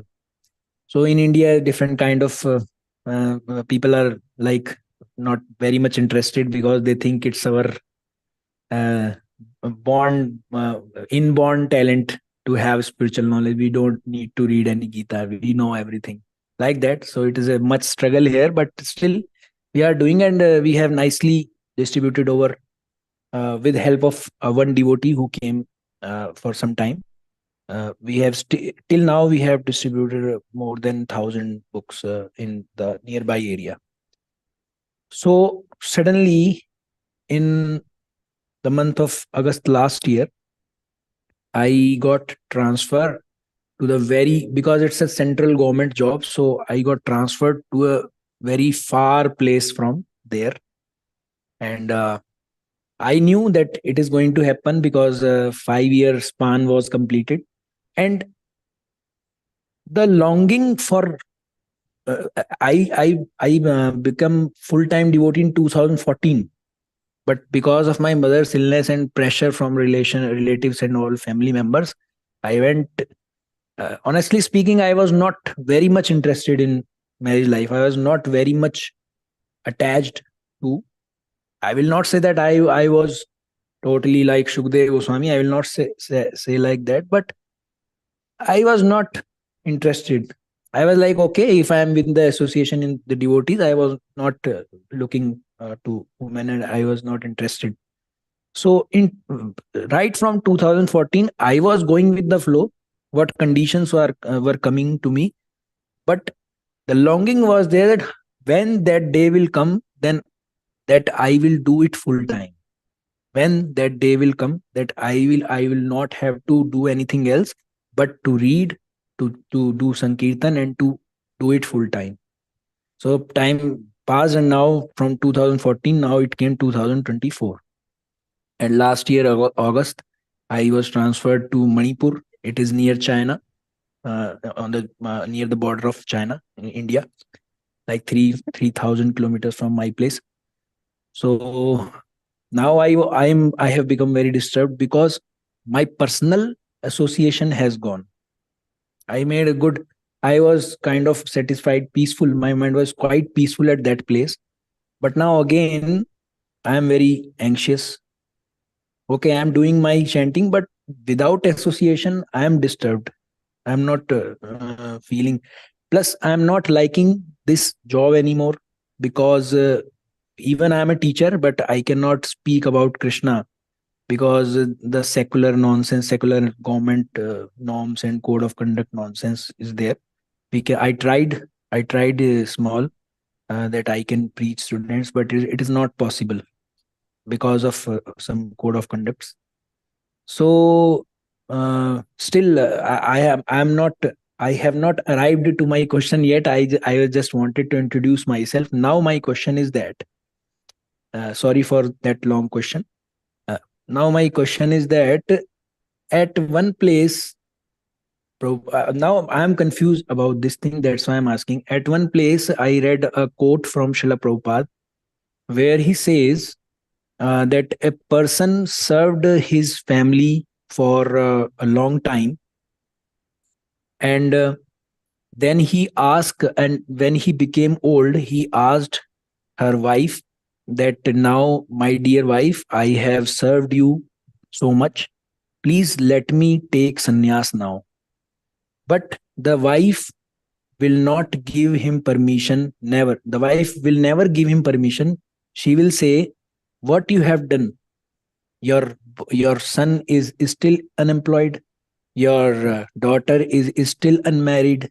How can you take sannyas? You cannot do this. So in reality, a husband is actually the servant of her wife, but he's thinking that I am the proprietor of the family. This is a quote from Srila Prabhupada.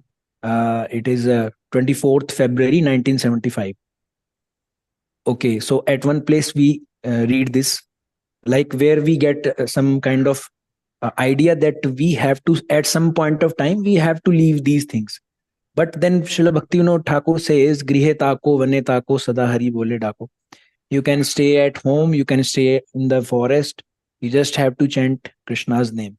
Then we see the example of Chaitanya Mahaprabhu, who took sannyas at the age of 24. We are not going to imitate him, obviously, but we see that he did that just to give us some kind of inspiration or something. Then Bhaktivinoda Thakur says, Grihe tako, vane tako, sada hari bole dako. Then Chaitanya Mahaprabhu took sannyas at the age of 24. Then we see in Bhagavatam that initially in Satyuga, the people were all in the mode of goodness, means all were Brahman. And then the yuga passed, and then some Rajogun came, then Kshatriyas were made, and then some Rajogun, Tamogun mixed in Rajogun, then Vaishyas were made in the upcoming Yuga, and then now in Kali Yuga, Kalu Shudra Sambhava, Janma Jayate Shudra. So now we are Shudra. So my question is, yes, we know that it is easy. It is the Satoguna is facilitating for devotional service. It facilitates us to perform devotional service, and devotional service is in pure Sattva. There are two Sattva. One is Sattva and one is pure Sattva. So it is Sattva is facilitating to perform devotional service. Ultimately, we have to be situated in Shuddha Sattva Guna. So now my question is, when we go back to Godhead, like we try to go back to Godhead, so in the way the sequence will be go vice versa. Like first of all, we were Shudras, but then we have to uplift our guna. Then we come to Sattva Guna. Then we can come to Shuddha Sattva Guna. Or if a person is in Tamo Guna, then directly he can go to Shuddha Sattva Guna, because at one place Srila Prabhupada also says that our mission, our this Krishna Consciousness Society is to make people first class Brahmins. At one place Srila Prabhupada says this also. So if I'm sitting in this setup, this kind of setup, I'm not in the association. So ultimately what we have to do, I'm not sure whether you have understood my question, because I'm myself confused and I have said so many things. but I'm confused about this very basic thing, that how we will go back, just like we have fell down. So in the same sequence we will uplift, or where even we became a worm in stool, we can directly go in by devotion, we can directly go in Shuddha Sattva. We can directly get situated, because I am myself in this similar kind of situation, and I am thinking to quit now, and I want to go in full time. That's why this kind of thinking is coming in my mind. This is my question. I'm confused from a very long time. So please, Prabhu, bestow some mercy.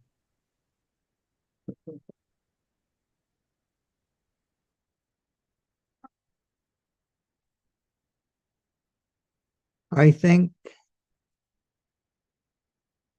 my feeling is that, well, one thing, you were talking about the feelings of obligation to your family, to your parents.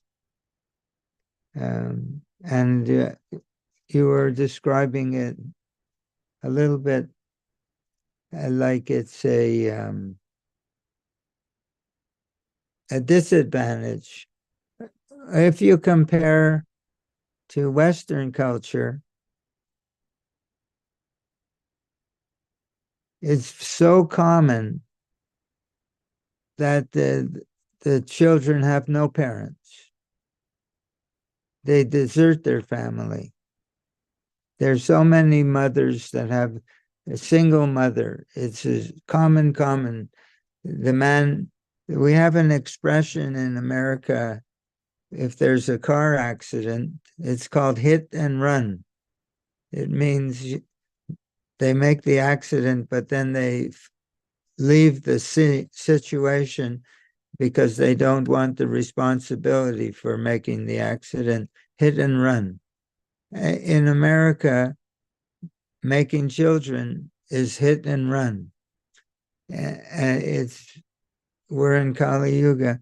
So the situation you describe in India, where there's still this strong cultural flavor, where the parents, they have very much strong opinion and desire to see how their children grow up, and they want them to become married, and they want them to have a nice household life so the parents can have grandchildren. And so it's a step up from hit and run, you know. So, of course, it creates some stress, and it's a very common thing that the parents there they may be still devotees. The parents can be devotees, but there's different, we talk about pure devotion, and there are devotees who, Krishna describes in Bhagavad Gita, the four kinds of people approach God. One is coming with a begging bowl, he needs some money. Another one has physical distress. Another one is curious, etc. So most people in this world don't approach God for becoming a pure devotee. It doesn't even occur to them. They approach God because, do you have in your country, you have access to Amazon.com? Yes, Prabhu, we have. So most people think of God as the big Amazon.com in the sky, and you place your order and he makes your life complete materially. So so your parents and many other parents in India, they probably have some spiritual feeling, but they have a very strong material concept of life at the same time, how to be happy in the material world. So, and they're thinking that, so they're wanting you, they're thinking you are my child, and you're my son, and your responsibility is to make me happy. And my mother, she used to tell me that because of me, she would burst a blood vessel. That was her favorite expression. Once or twice a day, she would tell me, and that's how she died. So anyway, so this business between family and children, we're here in the material world, It's very hard to escape unless one has a father like Bhaktivinoda Thakur. Even Srila Prabhupada had children, but they didn't come. Srila Prabhupada's a pure devotee from the spiritual world, but his children didn't join him in spreading Krishna consciousness. So it's very, it's a challenge for all of us. We all have, but somehow or other. So now I hear that you're thinking or contemplating or thinking about, I have my job, have my family, but I want to be full-time devotee. I also have some of these thoughts, and also I have to tell you that I'm very much a neophyte devotee, Prabhu, so I can only give you so much, I don't have ultimate answer. But if we try to understand, it's not immediately advised that we give up our responsibilities. Even Arjuna, he was a Kshatriya, so he's in the social order as a Kshatriya.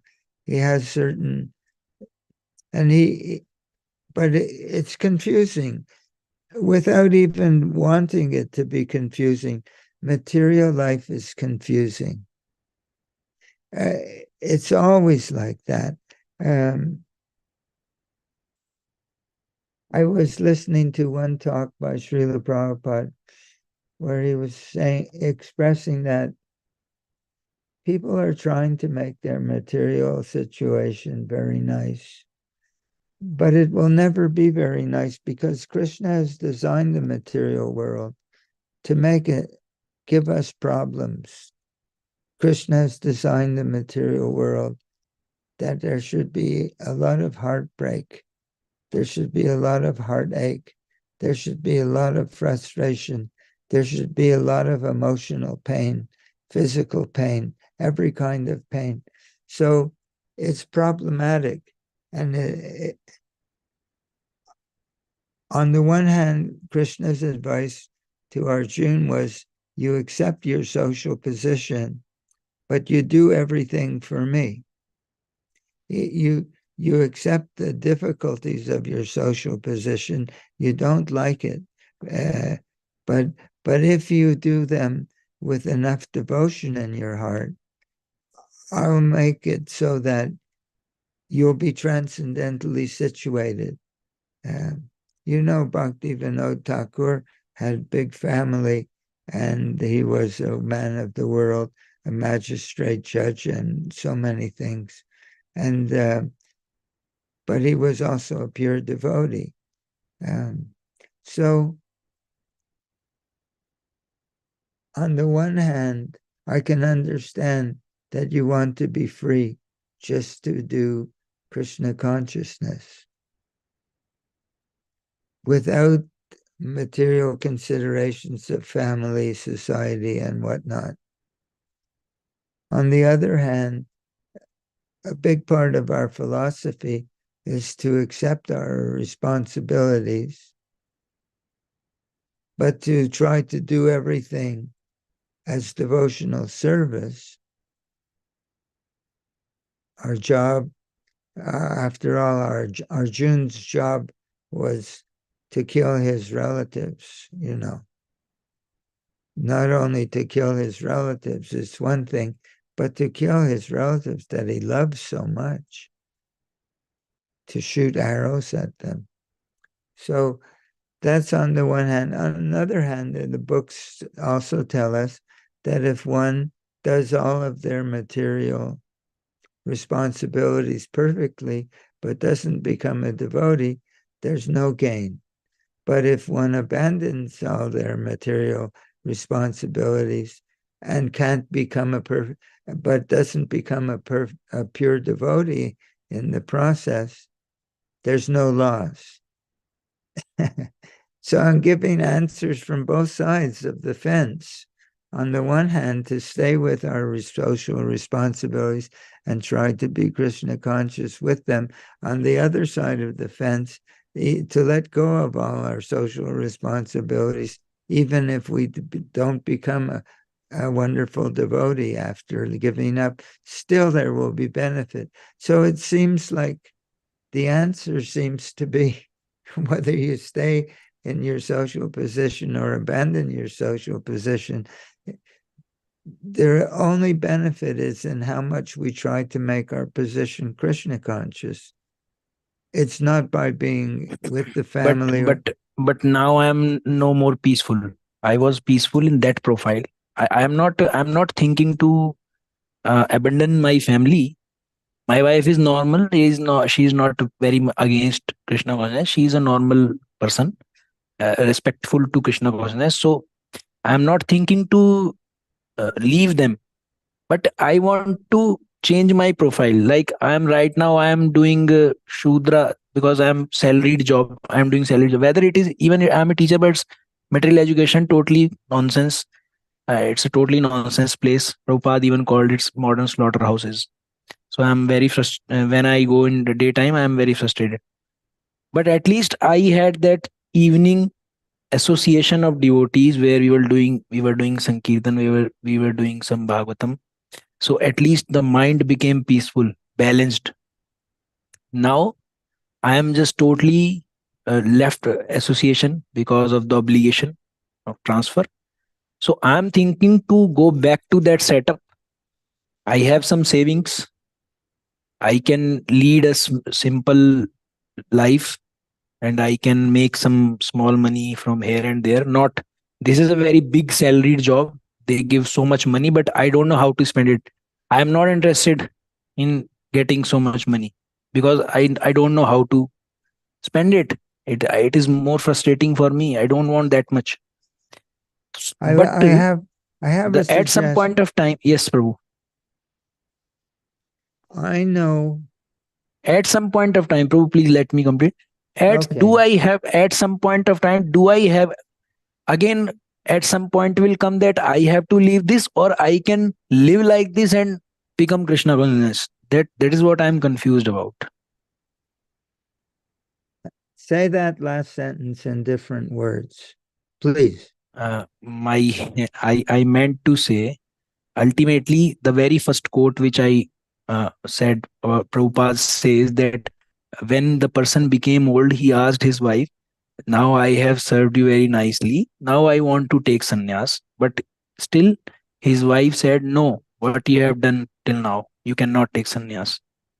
Which indicates that ultimately, at some point of time, we have to leave everything and totally become Krishna consciousness, 100% Krishna consciousness, or try to become fully engaged in Krishna consciousness, which that quote indicates. That is my question, that if ultimately I have to devote myself fully, why not now? Or should I still wait? Why not now? Or should I still wait for that?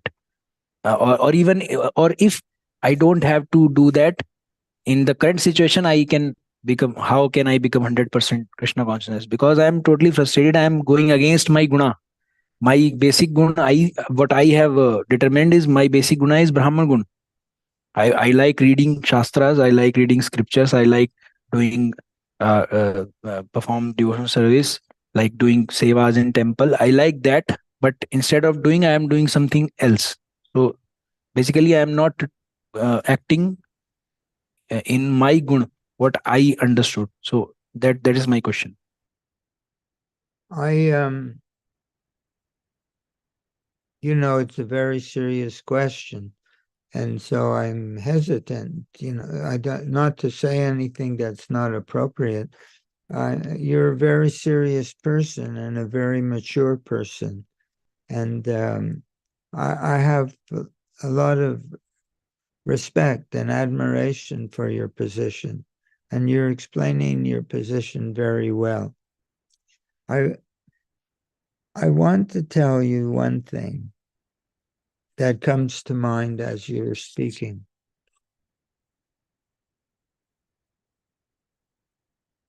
I have one godbrother. He's living in Mayapur. And he's very, very mature. He his command of Shastra is just wonderful. He's studied not only the books of Srila Prabhupada, but the books of Vishwanath Chakravarti Thakur, so many. So, and he can speak very, very, and he's living, I think he's about 40 years old, and he has one wife, and he has one little girl, 4 or 5 years old, Radha. So, and he's living in Mayapur, and he stays separate from ISKCON devotees. And he was raised in the part of the world called West Indies, in the West Indies. And he was, I believe, in Canada, he was a temple president. But he wanted very much to live in the Dham, in Sri Dham Mayapur. He has lived in Vrindavan, in Radhakund, and he's associated with different kinds of devotees. And now he lives, devotees who are not Srila Prabhupada disciples from other lineages or what have you, maybe Gaudiya Math. But so he has a very broad view, and he's come to his own conclusions, and now he's living and he's doing he wants to do two things more than anything else. One is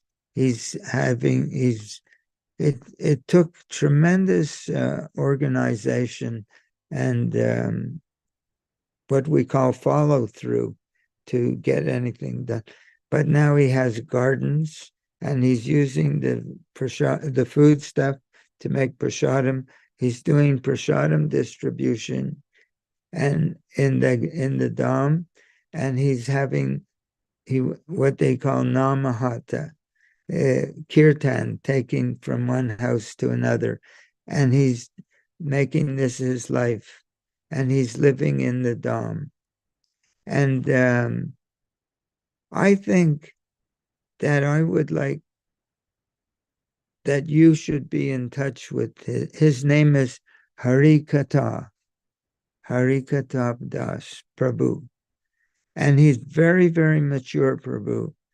And he's very, very wants to do the very same things that you want to do. And he makes also some income that he is an astrologer, Vedic astrologer.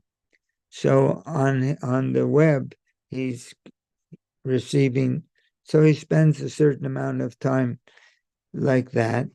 But also, he wants to have a school for Krishna conscious children, but not ISKCON school for two reasons. One reason is ISKCON, in my opinion, ISKCON is becoming, if not already, a dead branch of the Chaitanya tree because they've changed so much. Although they keep a figure of Srila Prabhupada in their midst, they've made so many changes against Srila Prabhupada's advice that it's like somebody writing a Mayavadi interpretation of Bhagavad Gita. Instead of writing their own book, because people accept Bhagavad Gita, so they're trying to push their philosophy through Bhagavad Gita. In the same way, because people recognize Srila Prabhupada, ISKCON is trying to present their own form of spiritual practice through Srila Prabhupada, but they're not really representing Srila Prabhupada. So that's one reason he doesn't send his daughter to their school, and also because ISKCON has a tremendously reputation that there's so much child abuse within the ISKCON schools, sexual, emotional, physical. But he would like very much to one day have a school for Krishna conscious children in Sridham Mayapur. And he wants very much to do prasadam distribution. He's sending me little videos of himself doing Samkirtan in Navadvip. So, and he wants to increase these things. So I think that what comes to mind, Prabhu, is that if you have the association of such a person, one, you'll be side by side with another householder who has practical responsibilities and at the same time is doing daily prasad distribution and namahata, and together you could be wonderful support for each other. I don't mean that that immediately from where you're sitting now, you should buy a plane ticket and jump on an airplane and go. But I think that if you start to make a relationship now, he has a computer and you have computer, and there's Zoom, and you can chalk out some kind of, and he's very, very intelligent. Not only he's living as a householder, the life that you want to live while being a householder, but he's side by side in a similar situation to your own. And at the same time, you can give each other wonderful support. You're both very mature people. You're not children. You have a sense of responsibility and a very strong and firm understanding of our philosophy, and a very strong faith that this is a reality, and it's in this framework that you want to structure your life. So you're both very mature, and you can give each other wonderful support. And if if I understand you correctly, you're already qualified and experienced in teaching to some degree with children, and he wants to make a children's school. And he's a very okay. My wife is saying I'm talking too much. Yes, I intend to. So, so what I want to do is ask Harikata for his permission that you can connect with him. Balaram Prabhu, he has my email address. You're in touch with Balaram. You write to me, get my email address, write to me, give me your email address, and I will speak with Harikata, and I think you will just be delighted. You'll meet a devotee who is so highly elevated and eloquent in his understanding and presentation of Krishna consciousness, and at the same time, he's so grounded in the practical, how to make something happen, how to make his life.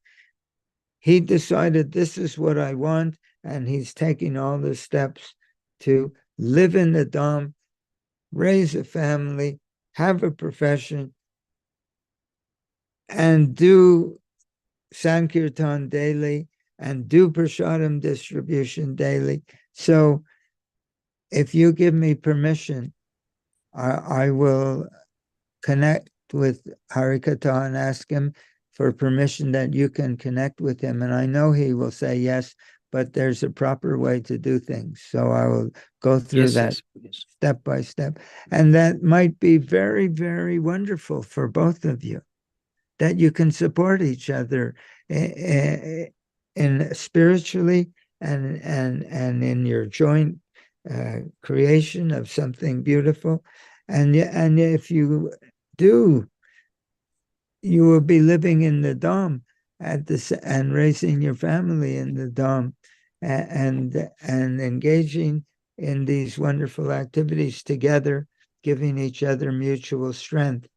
So that's what comes to mind. Yes, okay. So you'll get from Balaram will give you my email address. You're in touch with Balaram. Okay, Prabhu. And send me, and also I will continue thinking, because it's not an easy question. But the first thing that comes to mind is what Harikata is. He will also discuss with you, and because he's facing the same things, but he's dealing with them in a very victorious way. Okay. He's very, very qualified, and he's a leader amongst men by nature. He was temple president in different countries. So, and yet he's still a young man, maybe some 40, 45 years old, Yes, Prabhu. Thank you so much. I will do this. I have great respect for your position. Prabhu, I come from, I was terribly a lost soul.